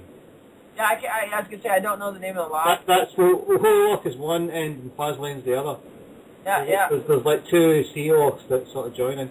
But anyway, I took a load of Organite with me because you have to get to my town. You have to get a ferry from a town called Durack across the Clyde, and I gifted the Clyde, which was quite a heartfelt moment for me to do. Excellent. We didn't see any porpoises this time, but sometimes we see them, sort of, because there are wild ones up there, and there's lots of seals and stuff like that. Yeah, if there's any treaty we ever get, I wish they would outlaw a treaty so they don't allow the use of dogs, horses, elephants, dolphins, or any of this shit more. I don't think we should any of these most of these poor animals get abused or they get killed, and I really feel bad about it. It was quite funny, the day before I left, was an elephant broke free from the circus in Ireland. Oh yeah. Yeah. And it was running through like a shopping mall. Wow. Yeah. Apparently this elephant didn't like to have a shower. And they were going to, I think, some stupid reason they were going to give it a shower because the Queen was coming to see it or something like that. And it just ran away. Well, wouldn't you run from a fucking reptile? Yeah, exactly, yeah. Fucking hey. I used to actually really admire her. I told you I got a award from I got some sort of fucking thing royal thing for the Falkland Islands. I had no idea what I was dealing with. Well, that's interesting. That's kicking off again, isn't it? Yeah. Oh, God, I can't believe I didn't know at the time. I was so unaware at the time. I mean, I was aware of other shit, but I had no idea about what the royalty and the reptilian bullshit and the bloodlust and blood thing. I can't believe that I didn't volunteer to work on the Falklands things, but actually I was happened to be there, and I worked on harpoon missiles, and there were some other things I worked on that they needed supposedly down in the Falkland Islands. And I told you I almost got shot by the fucking Royal Marines. Do you know the funny thing? I was just thinking about the other day. Do you know when you get shot by your own troops, it's called friendly fire? Yeah, well, I tell you, Isn't that a bizarre thing to say? That's how I lost. That's how I lost fiance number 3, hon. Fiance number 3 got killed in Gulf War I because he was like Pat Tillman. I think he saw something he wasn't supposed to. If I didn't have my clearance, I wouldn't even have known he got killed by friendly fire.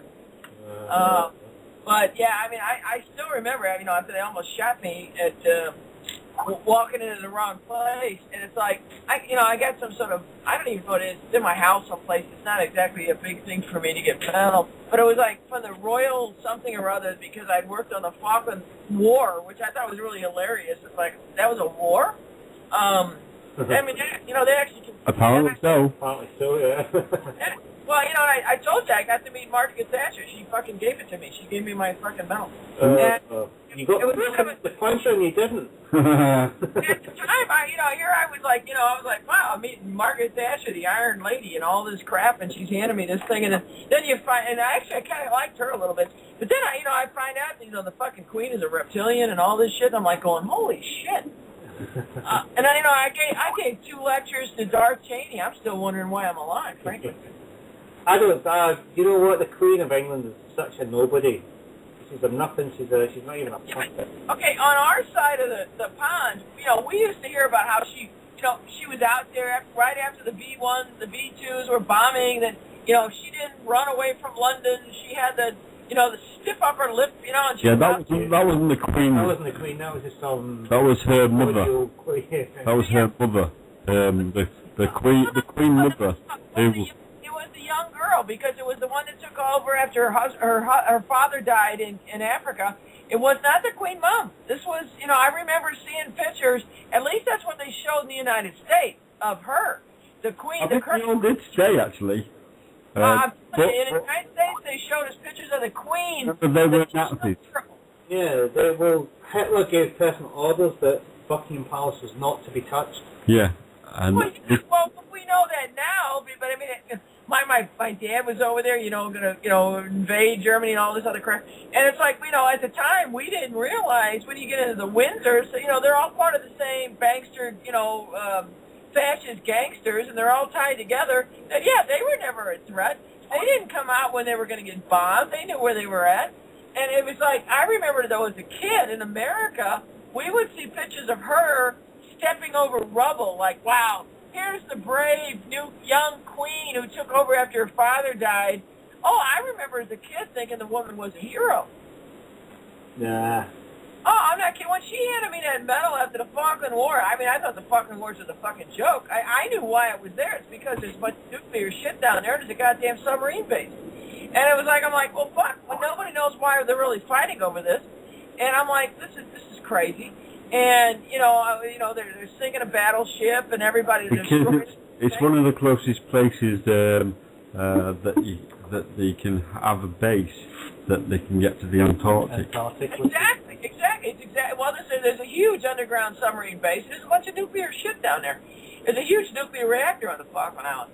I mean, I worked on this shit, so I knew. And it was like, I mean, at the time, I told you I almost got shot by the Marines because I walked into a building being an idiot. But you got to remember, I was very young at the time. And it's like, well, all of a sudden, I was in a room, and all of a sudden the Queen walks in and fucking hands you a medal. I'm like, oh, holy shit, what the fuck is this? I mean, I was like, oh, okay, thank you, ma'am. I didn't know what the fuck to do. I got to admit, though, I didn't do any of that curtsy bullshit you're supposed to do. I'm like going, hey, how you doing? I mean, I did. Have you still got the medal? Yeah, it's in my house. Yeah. Show that to the cops in St. Louis and say, look, I think it's worth if you don't fuck with me, I'm going to set my reptilian friend on. Yeah. You think it's worth anything if I sell it? I don't know. Yeah, man, loads. Yeah. Well, but I gotta admit, at the time. Yanks them all, don't you? But I'll be honest with you. At the time, I was like, Can't hear an eBay. they didn't tell me it was the fucking Queen coming in the room. But we had to all, they had all kinds of security and shit. But you guys were at fucking war. That's how I almost got shot because I didn't take your war seriously. And it was like all of a sudden they like, okay, somebody's coming in, and I thought it was a fucking admiral or some bullshit, or some, like a Mott Botton or something. Queen in the Falklands Islands. Well, Mott Botton wasn't dead yet. I thought it was him going to show up or some admiral or something. And then the fucking Queen comes in, and I'm like, oh well, motherfucker, oh shit. And this is in the Falklands. Well, where I got the thing was in D.C. Oh, okay. Yeah. Okay, she come to D.C. to talk about something else, and I had done something that was useful. And so I and I'm like, all of a sudden they said, well, get dressed up. And I'm like, because I'm not a dressy up person. Which so they really dressed up. Interesting that the Queen is bestowing medals on non-sovereigns. Not saying that you're not sovereign, Caroline, because you are, but like not one of her supposed subjects. Well, it was really strange because she knew more about my family than I did. Yeah, so Daddy Bushy's. Well, what was strange is she knew more about my family than I did, which is really kind of creepy because they told me to dress up because they knew I'm a pretty relaxed person. And they said, "Hey, clean up, look good." So I did that, and like I said, I thought it was like going to be like a Mott Botton type asshole or some admiral's fucker going to come in.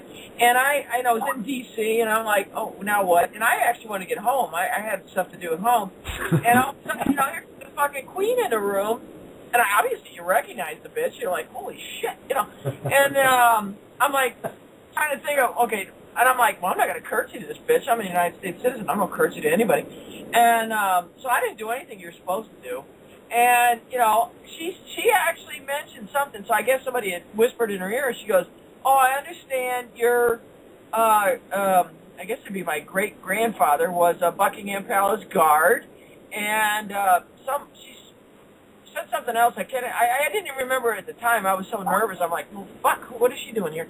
And she handed me this thing. I was supposed to bow down and let her put it on my head, but I'm sorry, I don't fucking curtsy for anybody. I mean, I can look down, but I don't bend down for other things. And I'm like, what the hell? And so I stood there, which everybody told me later. They said, you were supposed to bow down, you moron, so she could put it on your head. You're 5'9.5", and she's a little shrimp. And I said, I don't bow for anybody. Like I said, I will bend down to do a blowjob, but I'm not going to. And so basically, it was like a real awkward, strange moment. And then, like, one of her flunkies took it out of her hands and then handed it to me. And I can't really say what I did. But it was like, they said, well, thank you for your service, blah, blah, blah, motherfucker. And I'm like, okay, that's kind of cool. And I whatever. And but she specifically mentioned that so somehow, somebody at least told her that somebody in the fucking family had been a Buckingham Palace guard. And I'm like, well, yeah, we're pretty runners check on you, mate. The runners check you out. Yeah. I don't know. Like I said, in person I'll tell you why I got it, but not on this thing. But and I don't even think it was that big a deal, but apparently it made a big deal with somebody. But at the time, at the time, my father loved when he spent his time in England. I was very proud of the fact that I was part English, and when I was asked to, participate, because of my clearances. I mean, I didn't even, at the time we were like sitting there going, wait a minute, England is going to fucking war with Argentina? What the fuck is this? It was like a fucking joke, But God, people started dying, and it was like very real. And then the fucking French were making, I hate the French. They're fucking making money. The people, I mean, I love my French friends, but the fucking French government is just as much fucked up as anybody. And so, they were sending exorcists down there to sink a bunch of shit. And it was like, at the time we were like, what the fuck is going on here? So it's like, and I knew there was like, well, what was there? One of the royal grandkids was down there on a helicopter or something, and then they French Andy, the son. They're sitting there sinking the Sheffield. We sunk American then the British sunk a battleship which killed about 1,000 people. At the time, I already knew that at least Argentina was full of Nazis, so I was thinking, England was our thing. And then I find out the fucking royal family equally as Nazi as anybody. You know what I'm like? You know, once you wake up, you're like going, oh, well, shit. But yeah, I still got the medal in my house. Cool. Put Yeah. are you going to get it out of there? Put a picture up when you get it out. Huh? Put a picture of it up when you get it out of your house. I'll send it to you guys. You guys can have it. Wow, yay, cool. I'm serious. I'll send it to you guys. You guys can have it. Yeah. Ask whose face has got my address, just ask him. Well, I'll be honest with you, I didn't even know what to do with it. I took it back to work, and everybody's like making a big deal out of it, and I'm like going, well, I didn't really feel good about it because I didn't really want to participate in anything to kill people. And everybody knew that. And I'm like, wait a minute, I really don't feel good about this. You were in the military, that's your job. You were working on nuclear weapons, weren't you? Well, okay, I worked on a lot of things, but actually I was like Michio. I actually was doing the nuclear stuff to actually prevent them from being used. When the Falkland War happened, I was working on harpoons and non-nuclear stuff, but see, when they asked me... Well, we killed whales. No. Harpoon is an anti-ship weapon that's also became, they changed it to be an anti-land. That's a big spear with a big hook on it, with a rope on it. That's a harpoon. I know, but I don't like that. We're finding a beer. Yeah. I would rather sink military vessels with a harpoon. I would never touch a whale. I argue with my... I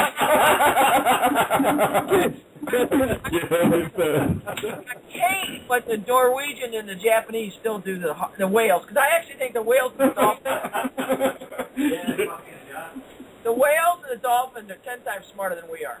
Oh, you know, they don't go kill their own like we do, you know? And it was like... Well, you know, I worked on the space.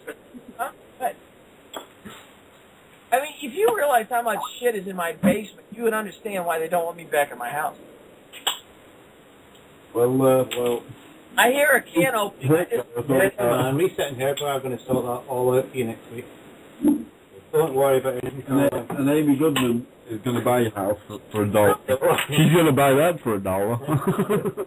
You realize you guys just probably got an MI6 unit to come over here and kill me now. Who? Queen. Yeah. I don't think she's listening to the show. I was going to say, well, now I'm fat. You never know. Hey, people are saying when they go to post on my page a comment, they get a notice saying, do you want to post on this page? What, the Queen's a friend of yours on Facebook? Well, I know. I have no reptilians. Well, then I know. Yeah. The royal household. Is it not her personally? Is it not Les One? I really wish I had known David Icke back then, because I would have loved. Here was my chance, you know, in a room full of less than 10 people, and I'm telling you, I would have asked her to her face, "Are you really a reptilian?" No, like, right, I would have said, "Liz, can I see your tail?" What tongue would you think that, bitch? I tell you, I would have said, "Liz, can I see your tail?" You know? Yeah. And I'll say, "I'll show you my tail if I can see it." Are those contact lenses you're wearing? But then you wonder why all of a sudden I get, you know, retinal detachment, I'm almost going blind, and, you know, I have all this stuff going on. You got to remember, I'm like my dad. I'm not somebody that's going to keep things quiet. So, and it's like, you know, I tell people what happened to me. Was there a moment, Carolyn, where you looked the Queen directly in her eyes? Yes, I did. And she was looking in your eyes. So you had that soul connection there. You know, when you see it. Yeah. But you know what's strange though? I actually did feel okay. I looked at her, and I'll be honest, I'm going to be really honest with you. I never got any sense like I did when I looked into Darth Cheney. Darth Cheney, I know, was a soulless bastard. And I met, you know, John Kerry, and I knew this was a soulless bastard. Now, Ted Kennedy was a cool guy. He was an alcoholic, but he's a cool guy.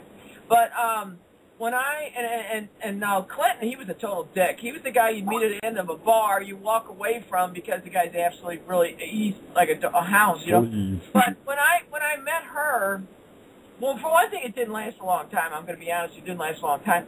But when I looked at her, and this is really when I really hope to meet David. I can tell him this, that I didn't sense anything or feel anything. But I got to admit, I was totally caught off guard. Nobody warned me. I had no idea who was coming in the room. Yeah, that's the idea of shapeshifting, though, isn't it? Yeah. Yeah. Well, when I was talking to her, and I'm going to be absolutely honest with you, I'm not going to lie. I was very young. I was a little bit awestruck, but I did not have any sense of evil talking to her. Now, I'm going to tell you, talking to Cheney, I pissed my pants. I mean, that guy's an evil son of a bitch. But, and John Kerry was too. But it was like, talking to her, she's so quiet, you can't almost hear her. Mm-hmm. It's really weird. When she comes in a room, she almost like is fucking whispering, so you have to lean in, which is kind of creepy too. And, you know, it was the only two females in the room were her and me, assuming she's female. But, you know, last I looked, I was. But it was like, everybody else was, you know, very strictly military, okay? And, you know, trust me, they, you know, I mean, I've never been felt up so much. I kind of got off on it. But, I mean, they were definitely making sure there was no weapons in the room. But I knew somebody important was coming in. But like I said, I thought it was like some fucking admiral or Mountbatten, because Mountbatten was still alive at the time. They didn't, you know, the IRA hadn't blown him up yet. And, you know, after he decided to fuck up Pakistan and Afghanistan by, you know, coming up with the map of Pakistan and Bangladesh, you know. Mountbatten was a total dick. But I thought it was going to be him showing up or somebody else. But when she walked in, like I said, I was just totally... And I have to admit, I'm going to be honest with you, I was probably not having my best feelers out there because I was like, I can't wait to tell my mother that the fucking Queen just walked in the room. Okay, well, we've got 5 minutes before the end of the show. Well, you probably just got me killed. Thanks a lot, Nick. And Steve. That's right. 5 minutes. Oh, well. Well, we apologise. Nobody listens. We'll probably get one after you, don't worry. Yeah. We'll put a disclaimer out there. This is all make-believe. No, none of this ever happened. You know. So, there's been a lot of talk recently about reptilians getting a bad press because they're not all bad. Yeah. And a lot of people have got a lot of good things to say about the Queen who should know better, let's say. You know what? Some guy called John Harris who absolutely thinks she is all right and that she's a good... You know what? Yeah. Why can't I use... who definitely doesn't think that. Well, hey, you know what? I have a medal bestowed on me by the Queen. Why can't we ask the Queen to come on the show? And, sorry, Colin, ask who to come on the show? Why not? I got a goddamn medal. Why can't we say, I would like to have her come on and talk about the fucking Falklands? Okay, right. Well, you know, you've met her. You can make that call back. Do you know if you call Buckingham Palace, they will, on their oath, pass every message on to our secretary. But you know what? Hey, wait. I could use that as leverage and say, hey, I've got this medal, and I would like to talk to the Queen about the fucking Falklands. Well, I mean, I won't say it like that. You know? Yeah, best not swear. She's probably like quite sensitive to that. Oh, it's going to be fracking anyway. You know, in Canada, the coinage still has the Queen's head on it. Is that correct? Yeah. Well, once we get her on the air, though, we're going to bring Kevin on, and we're going to ask about the kids that she ate in Canada. You know, the kids that they took and they ate them or whatever. You know, they said they had TV. So, I mean, hey, if we get her on there, I guarantee. Show that. That'd be a talk show, that one. Yeah, but we got to figure out where we could live in safety after that. I don't know if there's an island that's safe enough for that, you know? Definitely not St. Louis, eh? Hey, I got some friends in Romania and the Ukraine, and we could probably go hide out, you know? The place kind of closed a little bit. It closed a little bit in the Ukraine, but I know we can hide there. Fucking heck. I'm going to go to France. I wish I could go back in time and be right in front of her again and ask what I would ask today. You know, that's one thing about that. Well, Kevin, what you need to do is you need to call in to Retta's show on Thursday. Astral project your ass back. Astral travel. And relive that moment and ask her, and because maybe that'll change the course of history when you Yeah. maybe It'll be a bad dream. We'll wake up and there'll be What do you guys think of Prince Charles? He's an idiot. Yes, He's a fucking nobody. I want to get your names on a couple of lists. What do you guys really think of Prince Charles? He's a nothing. Yeah. An absolute nothing. He's, He didn't even follow those kids, I don't think. no, Yeah, definitely. Hey, is Harry the son of that horse trainer? Yeah, That's what I think too. I think he's the son of the lieutenant. yeah, James Hewittson's definitely. Yeah, you got it. Yeah. But I don't know who. and on that bombshell. What? I got You might be his son because he does have a big bald patch and he's a goofy. He does look. He's got a Windsor look. Yeah, he's got a Windsor look sort of line, but he is just such a patsy. He's nothing. None of the right pub then. He's proud of being related to Vlad the Impaler, but remember, I got that birthmark that supposedly says I'm related as a bastard, related to Duke and Duchess of Austria-Hungary. So maybe I'm related to these motherfuckers, and I can get them to come up to the show. You will be.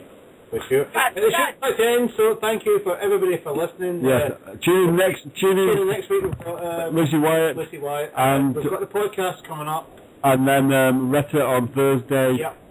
Swami on Friday. And check the times on the Tech World Lounge on Facebook and friendshipagenda.com. And listen to Frater X tonight. He's always worth a listen. And Kyle. And Kyle.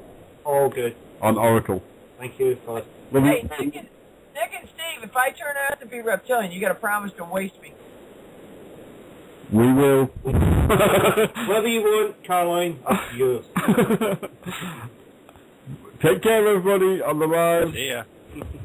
Happy Easter. Hey, Brett. Bye-bye. Hey, Rita. Hey, Jim. Yeah. Jim 42420. Oh, I'm here. He's in England. In Blue Green, we love you. I'm sorry, I always call you Rita, but it's Retta. And Brett, we'll talk later. But we're on the podcast, so we're still doing it. Make sure you turn into the show on Thursday. All right. You just told that to the archives, Rita. Oh, I told it to the archives. Yeah. It said 1 more minute. Nah, we're the It's boss. only 1:59. Huh? It's all gone. The podcast, we can bring these chat room people in, can't we? Yeah. They can still listen. I'm actually going to have to be heading out in probably about half an hour. Oh, really? What are you? Yeah. You said you found a Hey, life. no, it's all gone now, you said. What was that? Is the snow all gone now from your... Oh yeah, snow's been gone for a while. We got green stuff popping up everywhere now. There you go. Okay. Yeah, but it's getting cold one day, it's warm one day, cold. Absolutely. Did you hear what I said about Scotland earlier, Rita? No. Well, it was 70 degrees one week, and then below 5, below freezing point the next. Wow. Yeah, it's been like 70 degrees, and then for 3 days, and the next day it'll be like 34 degrees. Yep. All the plants are the tulips have lost their mind. They're all dying because they sprouted too early. Yeah. So, because over in Albany, where I live, it's a lot of a Dutch ancestor. So they plant a lot of tulips and have a tulip festival and everything, but they came up so early. Sure. They agreed. Relax, take some nice deep breaths. What do you smell? Lilac. Clean. Something that's really fresh. Commercial? Like children's blankets. Smells like home. Okay, take it. What the hell was that? What was that? That came on the Type 1 page that I had open. When it went dead, all of a sudden a commercial came on. Mercy, come on, right? Yeah. And I'm like, what the fuck is that? I just took it off. I had to go to the bathroom. Sorry, guys. Everyone, and it's really funny. Radio. Yeah. Thought about meeting the Queen in ages. I kind of actually forgot about. I really did admire her as a kid. Yeah, you did mention that we before. actually grew up admiring the bitch. Yeah. You've never mentioned that before, I don't think. Yeah, it's really funny because I'm serious. As a kid, we saw pictures in the United States about how she, was going through the V1 and the V2 rubble, and it was like we actually grew up in America thinking the Queen was like a hero. Really? Yeah. Yeah. Yeah, well, she's promoted that way. She's told. And she's been there a long time. You know what? I would have loved to have had. I would love to have. You know what? You know what? Between you and me, I'm actually gonna. Well, you and me and whoever's listening. I am actually gonna sit there and say, hey, I gotta. I'll find out the fucking name of the medal I got, and I'm gonna say got this frickin' thing, and I would like to interview the Queen. And what the hell? What do we think worst they're gonna say is no? What the fuck does that hurt? But I would have also liked to interviewed Maggie Thatcher. So I actually met Maggie Thatcher too, and I would have liked to ask what the fuck she actually knew. Well, I think Mike. she's a place. Because I don't think she was ever a Bilderberg member, was she? Well, she's alive. She's probably Maggie. Everybody around her was. Maggie Thatcher's still alive, isn't she? But she's probally, she's alive, but she's fried, eh? Yeah, she's. Well, she's probably like Reagan. They gave her mad cow disease to turn her into a sponge. Reagan started talking, so they gave fake mad cow. Yeah, she's going the same way as Ronnie. And here's Ted Kennedy dead. I'm like, all these people we need to get on. It's like, god damn, we got to grab these people before they're all dropped dead. The Kennedy, that would be great. Yeah. Oh, yeah. Well, I can at least get, his daughter and his niece were working. Oh, get them, Caroline. Just don't even ask. Just get them. All right. Get the fucking Kennedys on the Type 1 radio and now. That's great, isn't it? These guys come down and help me stay organized so I don't go off like a shotgun. I can get more done. Well, the Kennedys do. Well, yeah. Fuck. When I was up in Boston for 6 months. Yeah. I mean, my father met John Kennedy. I met Ted Kennedy twice. I got to meet Kathleen Kennedy and Michael Kennedy and Robert Kennedy Jr. We just need to get it done. But I'm like, I said, somebody help me because I'm like a fucking shotgun. I'm all over. The Kennedys want to hear though, isn't it? Especially careful with that shotgun, Carmen. But you see, now that's why I made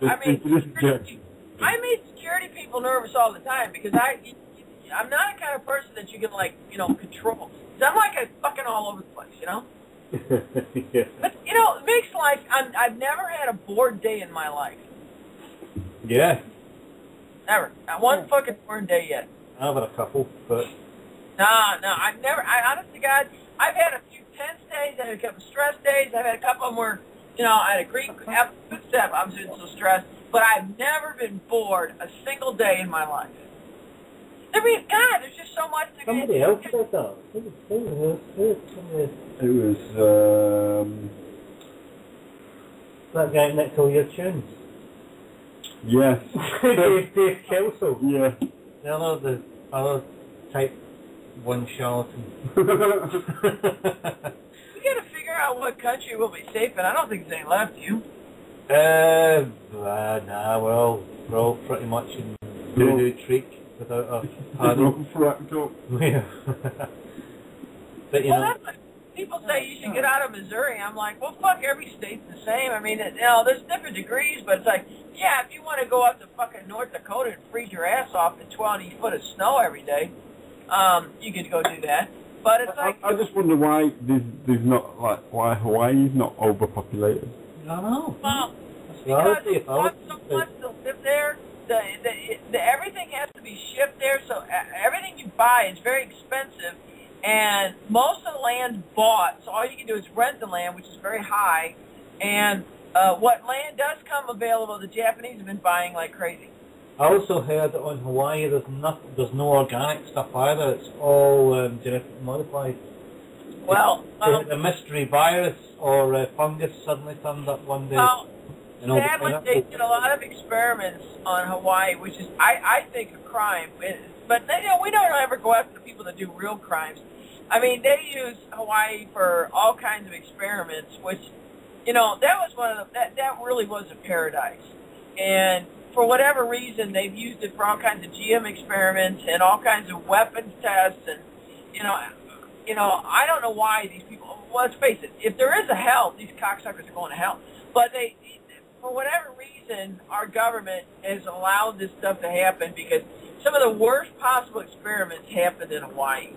Because when I was going to move there, I had some military people even tell me, they said, you don't want to fucking live in Hawaii. They said, you don't understand how many experiments they did in Hawaii. And I don't know why, because it was like literally, I was there for like 3 weeks, and I think it's one of the most beautiful places I've ever seen in my life. And why you would do any kind of biological, chemical experiments there, I mean, these people, I hope, I don't know if there's a hell, but if there is a hell, I want these people to rot in hell for a long time. I'm remembrance of that. I don't remember who exactly it was that said it. It was a female. I don't know if she was a scientist or something, but I heard her saying this, I think it was last year at some point, that the chemtrail program in Hawaii is a lot more advanced than other places. They've actually got like a couple different layers or chemicals coming from different planes that they're mixing together that make it look like it's not... It doesn't look like it's coming from a plane at all. It just looks like natural clouds. And one thing that really stuck out to me was, I don't know if any of you have ever watched the show Lost, but that show was entirely filmed in Hawaii, and I don't think there's one chemtrail in that entire series, on the video at least. I thought it was very odd that they did all that filming, and they have these big, huge shots of just massive sky in the background, and you always see a chemtrail or two back there, but in that show, I don't remember seeing one chemtrail. And it just kind of made me think of that advanced programming stuff that they have that you're kind of talking about down in Hawaii. Well, I gotta admit, I thought it was one of the most beautiful. Well, here in New York, they were spraying. You couldn't even see the full moon last night. Yeah. It was so thick. You seen them spraying it all night long. Yeah, on my recent trip to Scotland, there was the chemtrail seemed to be a lot thicker and a lot lower in the sky. Yeah, it was really thick. But when we come back south, they were higher, but they were the ones that spread out a lot more and start looking like clouds, start looking like stratus, is it? The thick cloud.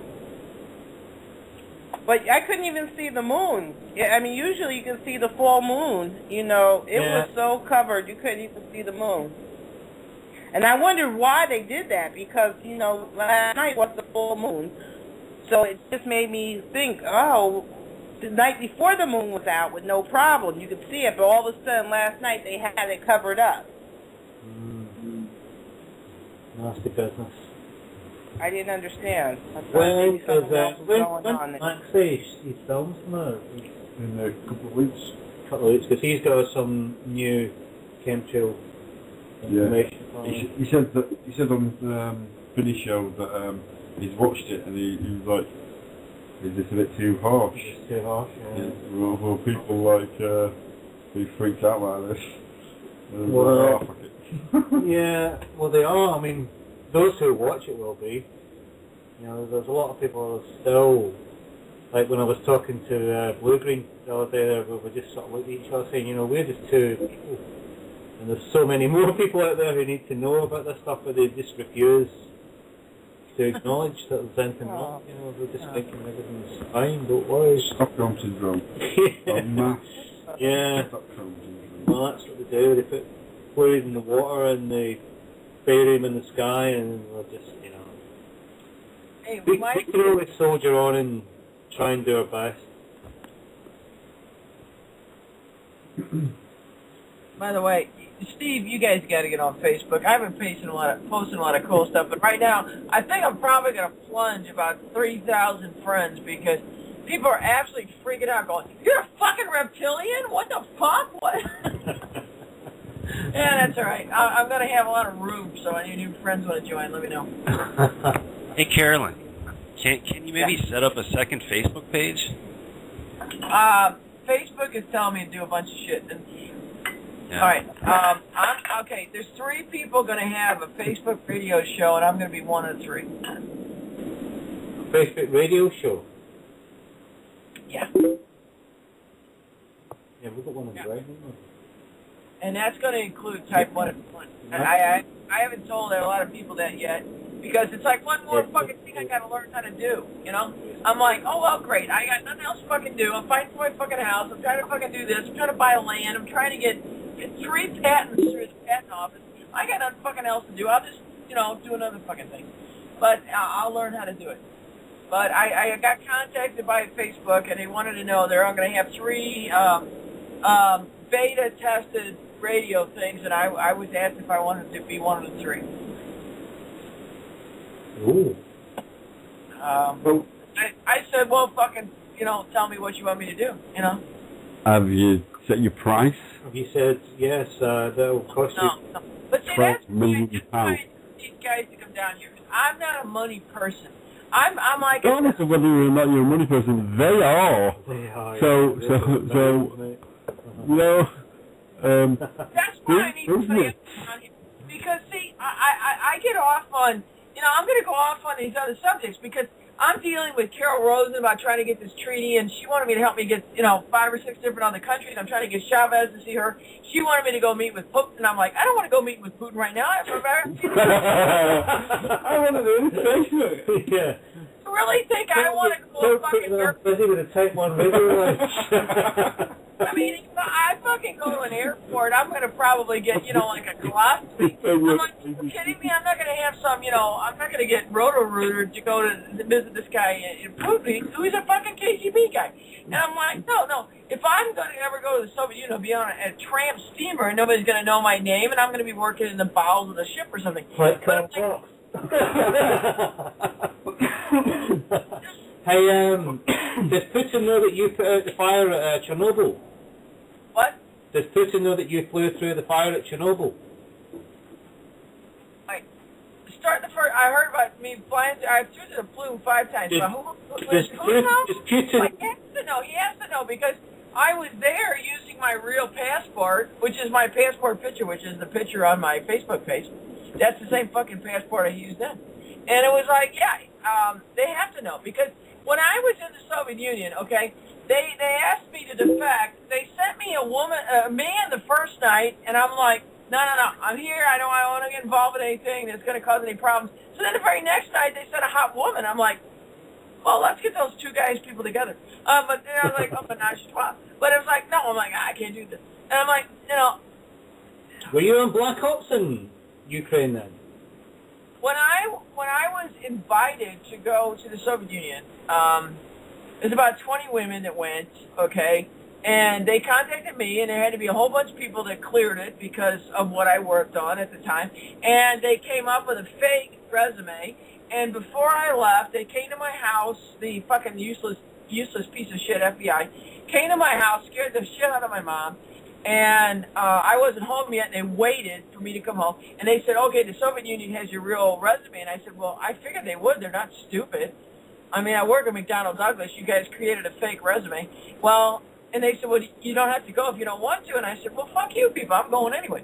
And so I went, and so while we were there, a whole bunch of things happened, and when I came back, a whole lot of more stuff happened, but it was like, I was always very honest. I mean, seriously. When I went to the Soviet Union, they asked me questions. I told them exactly what I worked on without going into anything classified.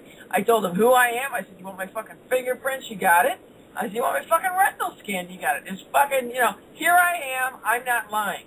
Which is why I told them, I said, I didn't lie to our side. I didn't lie to their side, which is why I was able to sit with Valentina Tereshkova on a bench in front of the Museum of Atheism and Religion, and we sat there and talked about how every single cosmonaut she knew, and I told her every astronaut and cosmonaut I ever met saw UFOs that didn't belong to them or to me or, or us.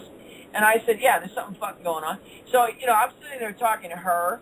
I sat there and met with other people, and it's like, but I'll tell you, the Soviet people treated me fantastic because I was honest. I wasn't there lying, but I mean, I saw a lot of shit, and it was like, you can't help but see shit. And it was like, we traveled, we went to Soviet Georgia, we went to Pyatigorsk in Russia. We were supposed to go to the Ukraine, but we couldn't because Chernobyl happened. And we flew to the Plume instead. So it was like, I don't know where the hell Putin was. He was probably jerking off someplace in some junior guy. And it was like, we were all over the place. And I mean, I saw guys coming back from Afghanistan. They were Russians. They were getting killed by our helicopter and stuff. And it was like, we're selling this stuff to the Mujahideen, who was, Quick way to manage and edit your hosted domain names is via the right-click context menus. You get fast access to... Whoa. What was that? I don't know. What me? Oh, was that me? Why am I hearing it? Oh, I'm not on mute. I'm sorry. But now, I mean, I never met anybody like Putin. When I was in the Soviet Union, I met people like Valentina Tereshkova.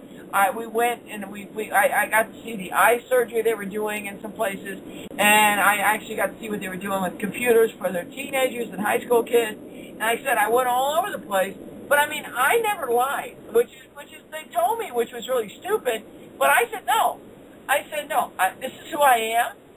I'm going to come across the border. I got stuff to give away to people, which are gifts. If you want to check them out, you can. And we went all over the place. And on the way out, I said, I don't care if I had to leave. And I told my parents this. My father was having a heart attack. I said, I don't care. As long if I got to cross the border naked, I will leave everything else behind, including my camera and everything else. And I told him that. Real Cooper style. I'm the only person that didn't lock my luggage.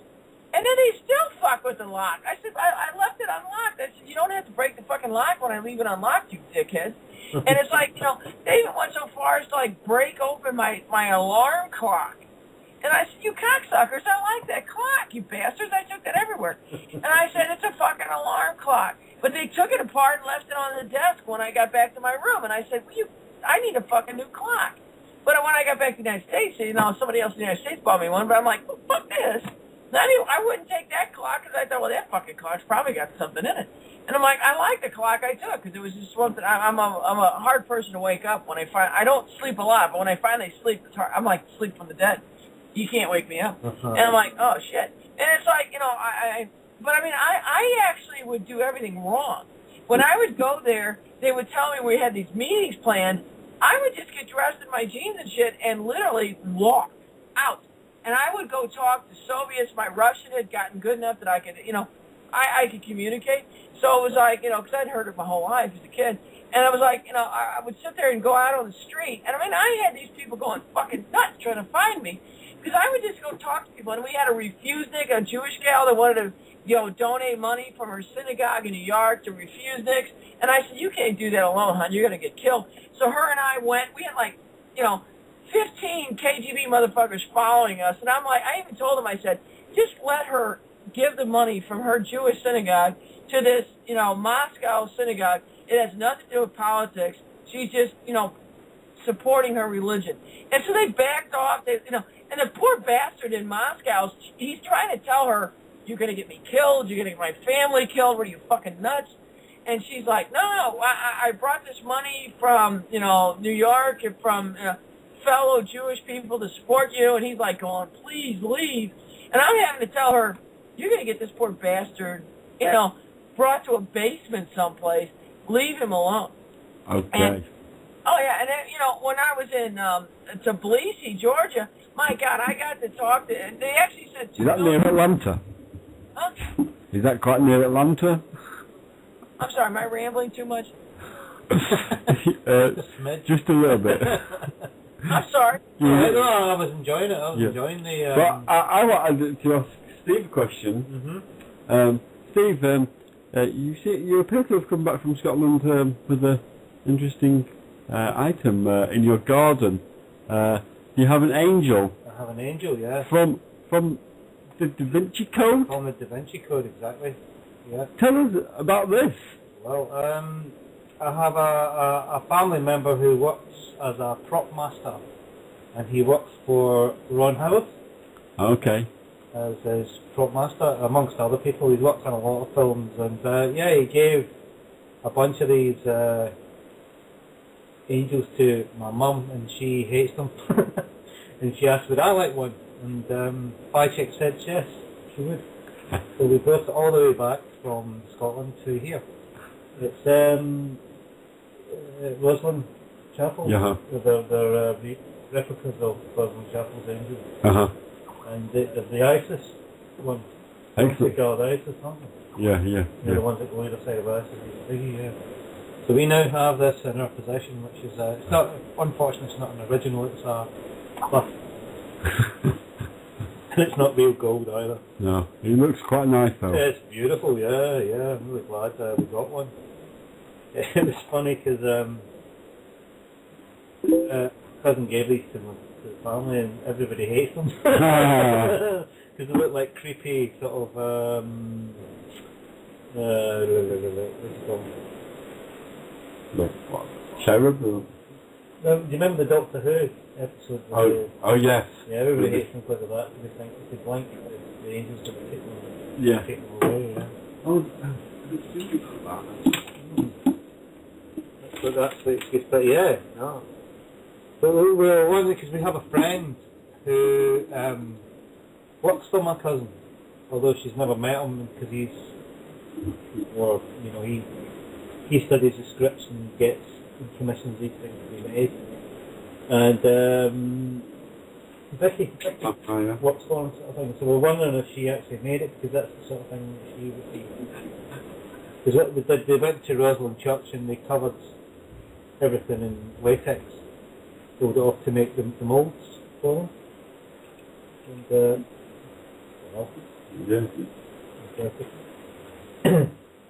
and so we must ask Vicky the next time we see her, who's little pill on the friendship agenda.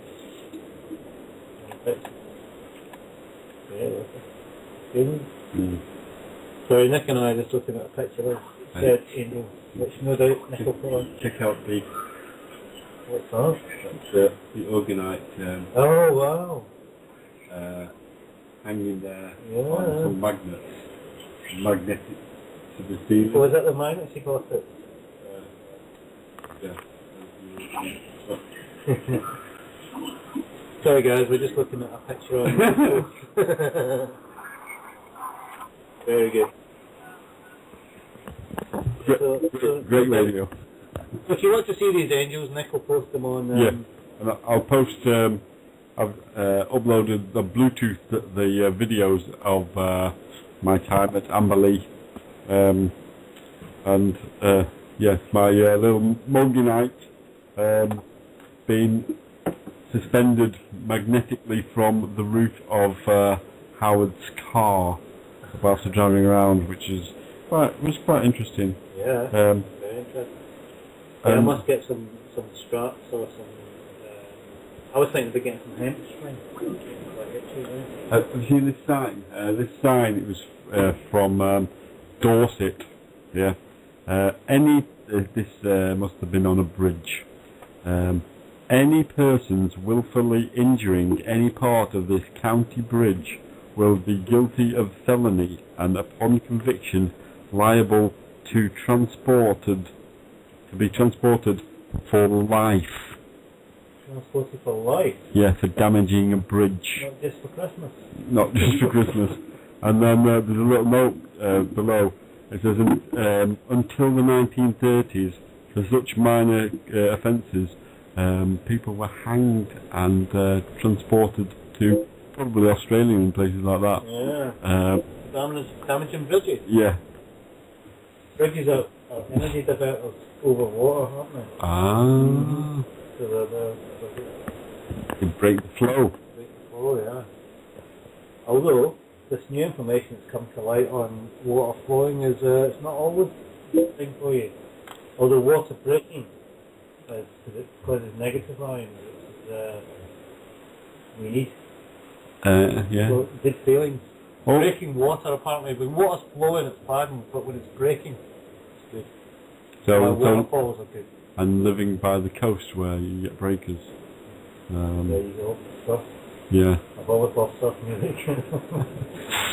True, I've always in my first memories of playing guitars, I've always thought that. Yeah. Shaking them over and all that kind of stuff, and Shadows and Dwayne Eddy and Beach Boys.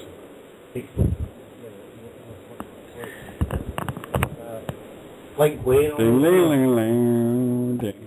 As interesting as this discussion is, you guys, I think I got to take off. Okay, reset. See you Friday, man. Or Thursday, rather. So what are you going to do for the holiday, hon? Me?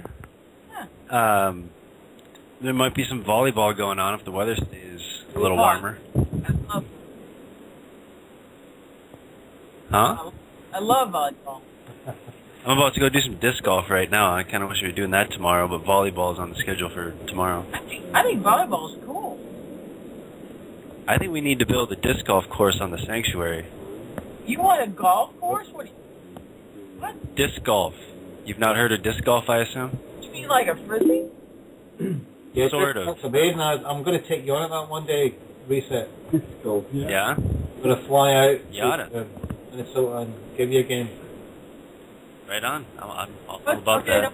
What is a disc if it's not a frisbee? What is it? Well, it's thicker and smaller than what you'd think of as a classic frisbee. So it's the same disc idea, but it's more made for long distance throwing. Like a flat hook. What's wrong? Right. What's wrong with playing volleyball and foosball and kicking some ass? Nothing. But all I was going to get at is if you guys are going to keep on going for a while, I'm just going to leave my line open and leave the recorder going until you guys hang up. Okay. I figure. Thanks for that. Yeah, we'll hang out for a bit longer, I guess. Caroline. I'm here. You've got boys rings listening on Skype. So. Until they come and get me, I'm fine. Well, I knew you guys were going to get me. If Blue wants to come and say hello. He doesn't have a microphone. Oh, yes, okay. Oh, yeah. Computer, unfortunately. Okay. There's actually a bunch of other people that were listening before, and they're all telling me they're going to listen to the. Now they're all saying they're going to listen later, so we're all in trouble. Seriously.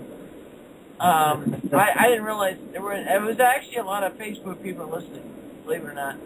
Excellent. Good. Cool. Yeah. Bring up the numbers, yeah. We want to hit 10,000 now. We've just been discussing. We've had about 7,000 listeners over the time that we've been going. Since when was that? Middle of September. September, yeah. So. Which is none too shabby. Yeah. 6 months, is that? So 7,000 people know how lame we are. Yeah. But there are 7,000 experiences of this new type of art. Yes. The line is. You know what? It's grown into some quite nice little thing, you know. Yeah, it's wicked. Just hanging out. No pressure. Like I say, the Swami show on Meditative Living on Fridays is my favourite. As a fan, as a listener. Yeah. Obviously. I'm co-hosting this is a lot of fun. And we're looking forward to Retta. To Retta's show, yeah, Retta's show is going to be great. And the Alchemist, he needs to get in touch. And sort that show out. I hope Debbie's not working too hard today. I hope she tell her we thought about her, will you? Yes, I'll soon. I mean that because she makes a huge contribution. She really does. Yeah, well, she's working on a couple of projects right now, which will blow your mind. Believe me. I kind of sort of dropped a little hint earlier that she's been looking into earth energies as she does, and yeah. She's a powerhouse. She is, and we will have Kevin Annett staying with us in May, and of course Darren Georgie, who we really must contact very shortly. I'm trying to contact him, but left a massive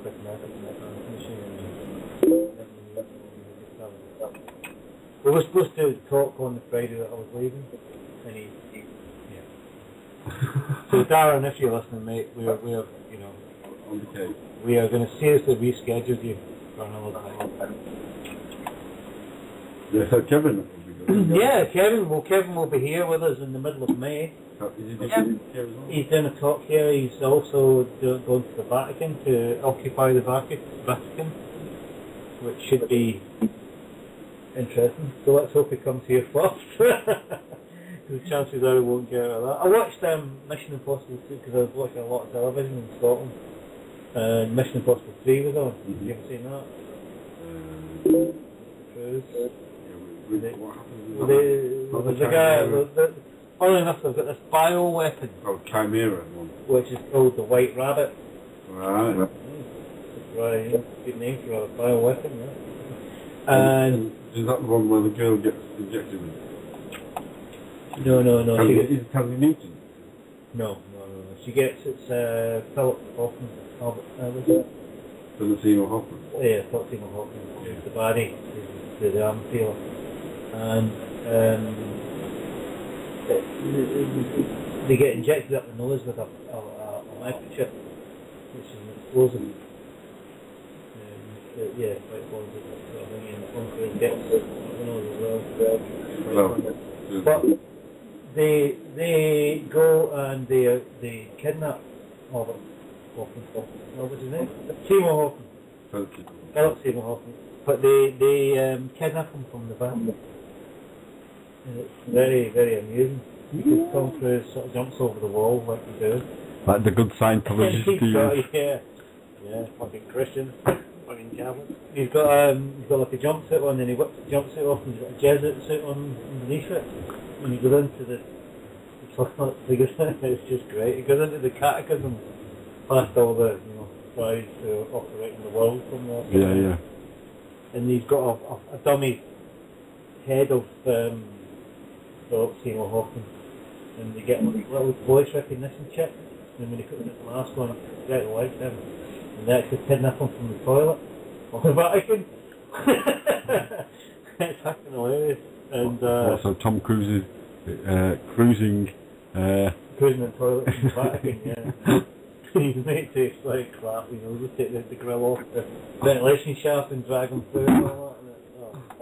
I thought it was quite interesting that they went into the Vatican. Yes. Very interesting. They're all sort of going, oh man, we're broken into the most high security places in the world. Very soon! Oh, emotional tie. No, they were saying it's so, that's the hardest office. Oh yeah. Well, those Swiss guards. I always found that odd. Swiss guards, I know. Why Swiss guards? Yeah. Why not Italian? They're not the mob. Yeah. They're the guy that they could be the people who run it. But then, maybe not. I did hear that the story behind the Vatican getting taken over was that they in the Borgia days used to send like troops down to Sicily to steal all the produce, all their olives and all the best. It was a beautiful place to grow stuff and all that. And the reason why the mafia formed in the first place is to go to the Vatican and say, right, enough is enough. And when they went up, they just took over the Vatican, the mafia hands. Yep. P2. And yeah. Robert Campbell. Okay. Can I ask you guys something? Yes. You said Debbie knows David Icke.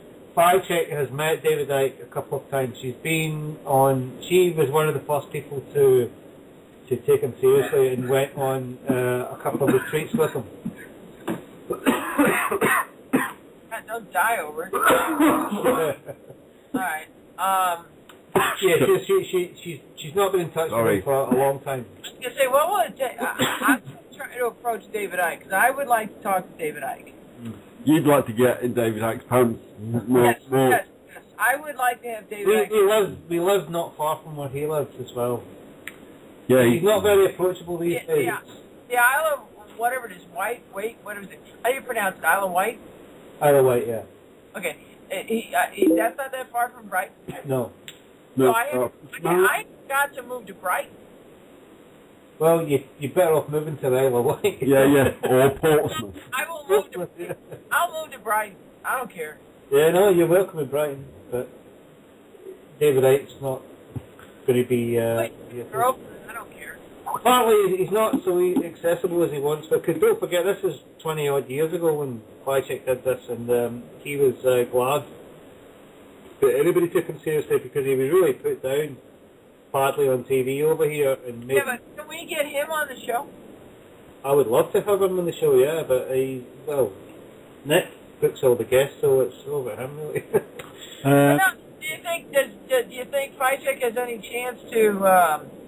Does she got any in? Otherwise, I will say if you met face to face, I will try to remember her because he was, like I say, it was one of the first seminars they went. He did a retreat basically.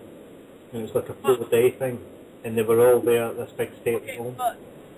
So if we met face to face, there would be a chance, but not online. I wouldn't have thought online.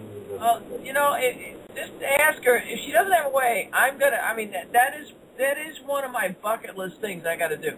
Is actually talk to David Icke and people ask you know. questions. People that we know, we could probably get a chance. Funnily enough, the guy who we met with just recently, this author, David Cowan, got an email from David Icke, and he said to him that his book should never go out of print. So if we just have if you know a way to reach him, he's not really on Facebook, and I know he's got his own website, but I don't know the best way to approach him. Send me a note. Give it to Nick and have Nick send me. How do we get him? I will do whatever it takes to get him on there, and more ways than one. If maybe an avenue to explore would be Freighter X, because he's very good friends with Jack Blood, and Freighter X kind of. No, Freighter X is still mad at me that I wouldn't go do that Broco thing with him where you have a subscription thing on some. No. Leave that. Don't go down that spiral. I don't want to charge people to get information out. Doesn't matter. We're just saying that there's an outside chance. Frank knows Jack Blood, who knows David Icke. There's a connection. It's just a connection. It's just a very thin thread. Very tenuous sort of link. Think of some other option. You said, okay, the guy you just mentioned that Freighter knows, just Nick, send me a message who that guy's name is. I'll ask Janice. Jack Blood? You never heard of Jack Blood?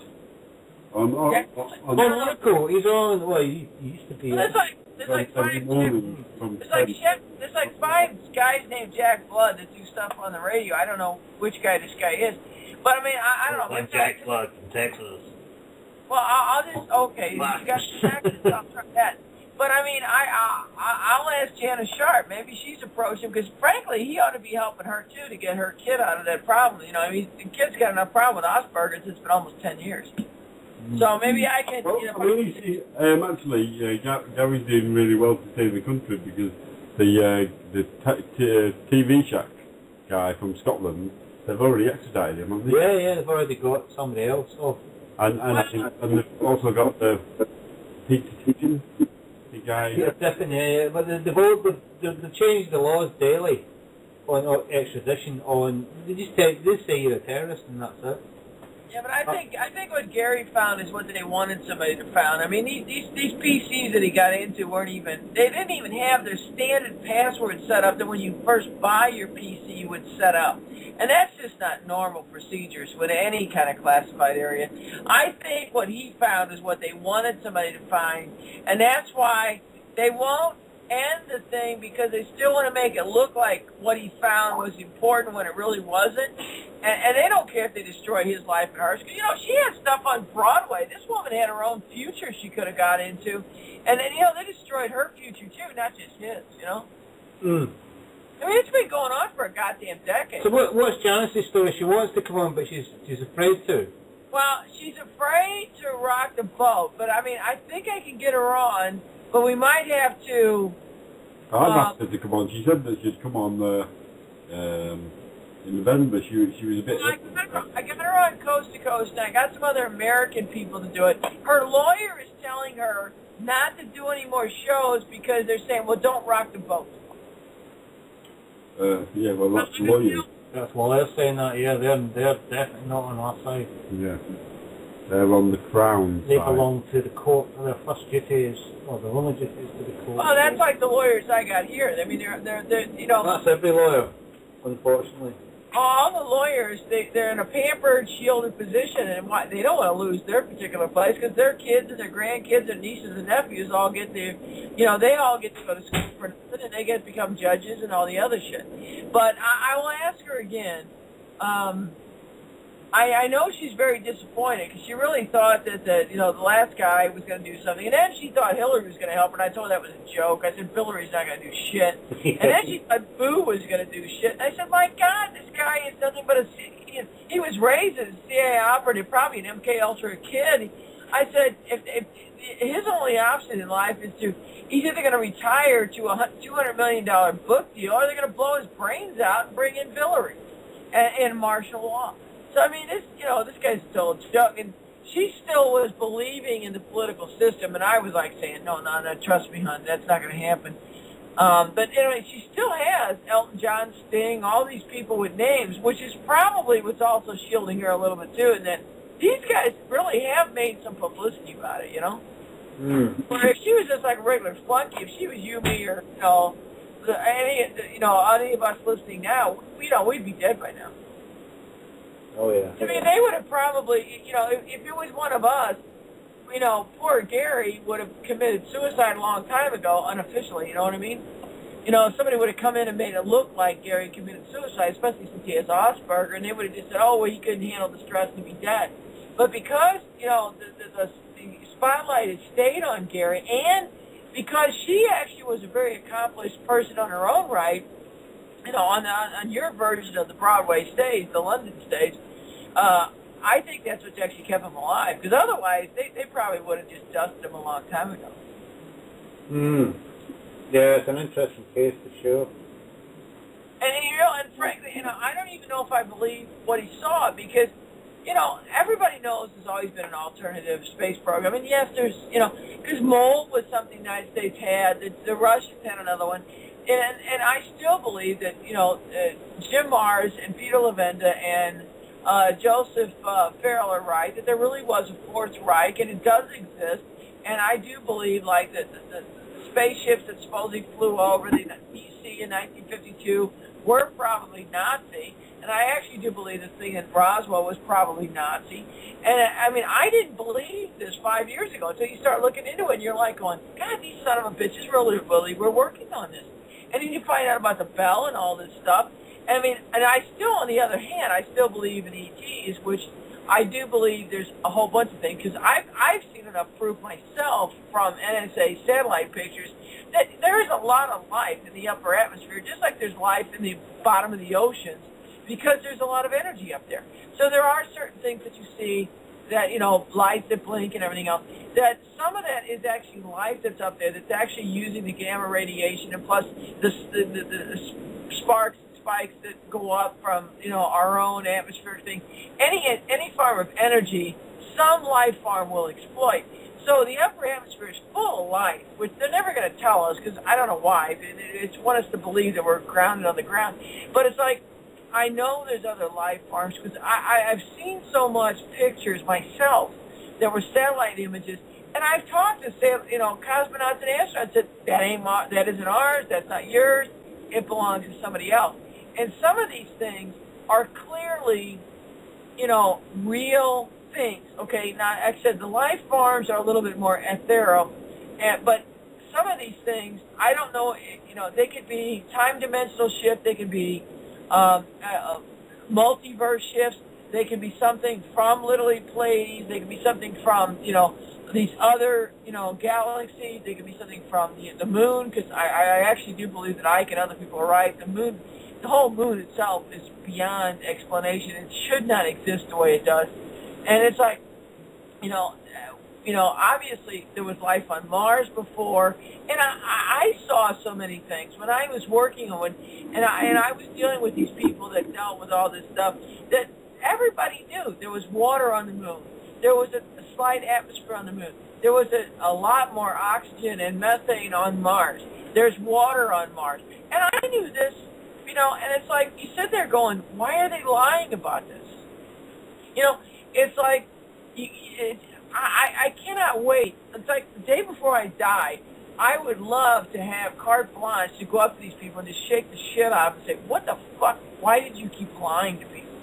I mean, I realize it's because they got to keep this religious bullshit, which kind of keeps people down with these box churches, and, you got to keep people, suppressed as far as having options and stuff, because you got to be obedient, because you think there's some fire and brimstone God that's going to kick your ass and send you to hell.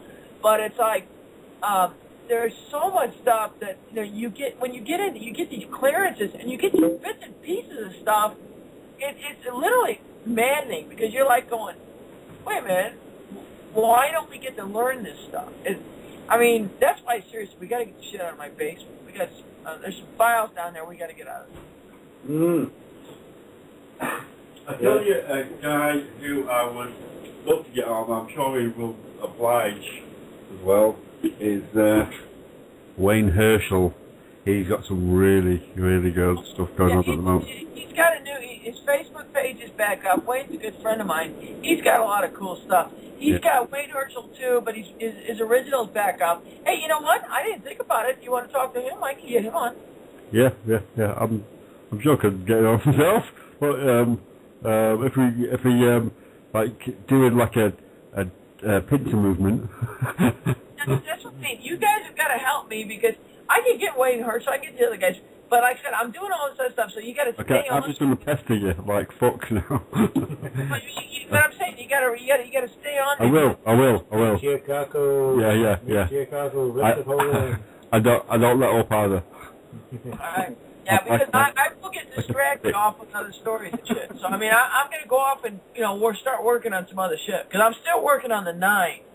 The 9 is actually a very serious thing, which is a very dangerous thing. I do not believe the 9 are a positive thing.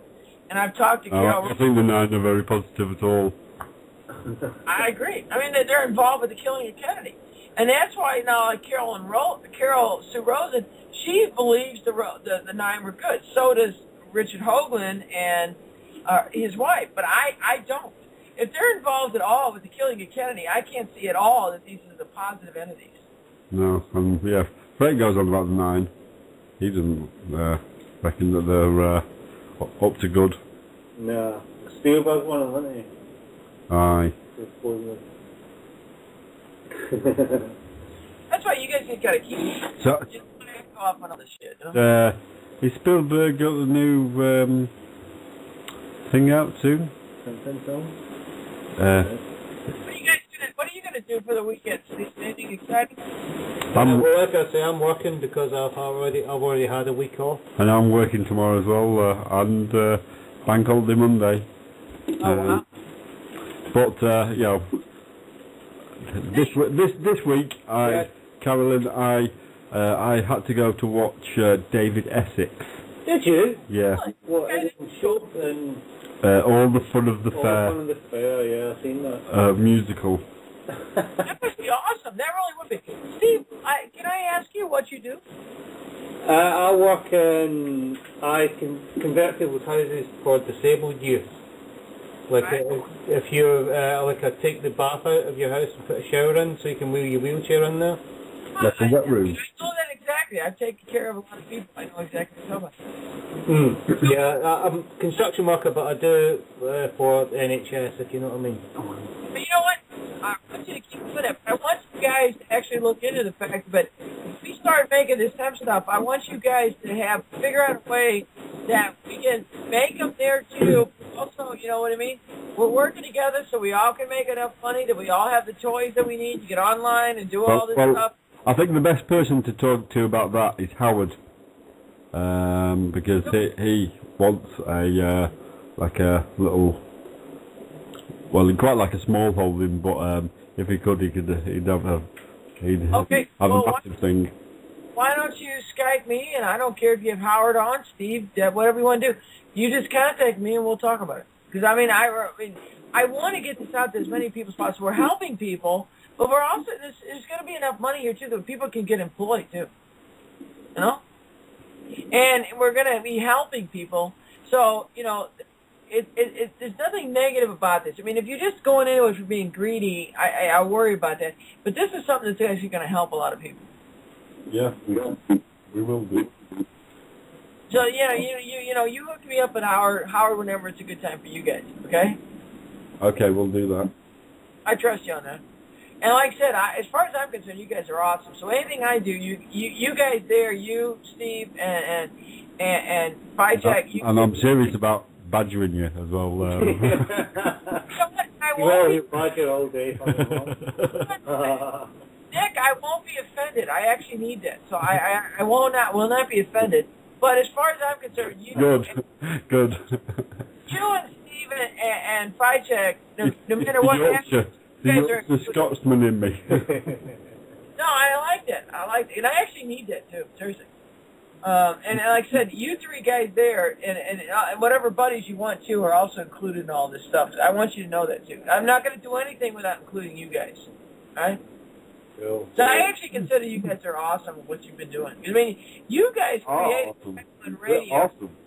Well, you guys created Type 1 Radio. And it's like you guys really kept it going. And I don't think a lot of people realize just it wasn't easy. You guys are doing all this stuff, plus working your own jobs and shit. So, and actually, you guys are all. I wouldn't do it if it wasn't fun. That's the thing. You're also very talented. And I feel that I've put myself and Steve and Fychek in a position where we're sort of being the beacon here for like real grassroots radio. Really do want to get the truth out about hemp, the whole hemp industry. We want to get permaculture out. We also want to get the truth out about the New World Order. But also we want to offer solutions, not just identify problems. What was that, the grassroots radio? Smoke weed every day. Hey, let me get legally out of St. Louis County, and I'll definitely chip in on that one. You don't know how hard that is not to do anything. And it's like I'm sitting here drinking, Keystone, which is like garbage. It's one of the reasons why there's cans in my rooms instead of other things. I mean, getting back to the Type 1 thing, we're slowly, people are picking up the baton, which I think is really good. We've got Swami on board now, we've got Retro on board now, we've potentially got another radio show. So, it's getting there, and most of the time it's just us lot just talking shit. But it's. I'm going to try to get one of these networks to do this so that there's advertising, we can make money, so that people don't feel like they're taking themselves away. But with that, you are constrained to. No, that's one of the things I'm arguing is that I don't want any restraints on topics, subjects, guests, and we own whatever is recorded. I don't want any of this RICO stuff where people got to be subscribed or anything else. People want to pay for advertisement, that's fine.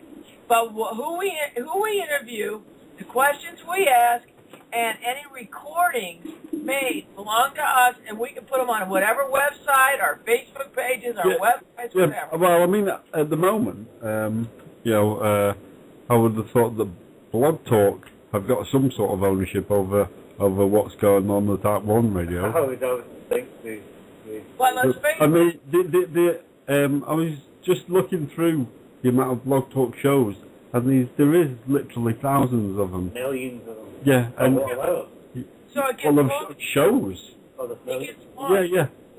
I went through Starkey the other day there, and it's just. And it's like, well, thousands of them. How they must have amazing servers that just log all this stuff. But what do you think owns those servers, hon? Huh? What do you think owns those servers? Well, yeah. CIA. Yeah, right. Because then they got it. That's why it's offered free, just like Facebook. Yeah. Well, it's not necessarily free though, is it? We're gonna use the assets of their put to hand us. We're gonna use their own tools. Anyway, we've got like 5 minutes of the podcast left, so maybe we should just have a little tune to end on. And you guys have a good weekend. I mean, it doesn't matter which holiday we celebrate because there's a bunch of them this weekend. So I really do care about you guys, and you guys have a good weekend. Every day is a holiday. That was my dad's favorite saying. It's actually on his watch at the Teamsters game when he retired. Every day's a holiday. So, God, Sonic, you know what? I wonder. We got to find out when you were born and when my dad was in England. You're my brother. I was born in 1973. He's never your dad, Carla. But hey, we got to find out. We might be related. She just said every day's a holiday. That was my dad's favorite phrase. He loved England. We got to find out. We might be blood relatives. It's just a synchronicity. Yeah. I'll drink to that. Okay. Steve? Chew. What'd you fancy? God, you were born in 73? I know, doesn't that make you sick, Carl? Makes you sick when your people are born in the 20s that were born in 1990.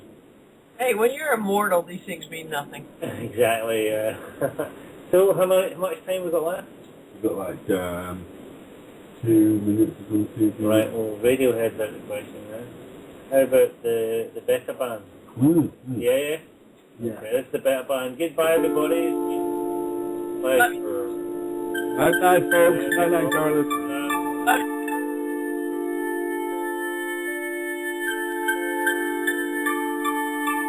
It's about time that we fell in love. You know that I've been trying. It's about time that we had a laugh. You know that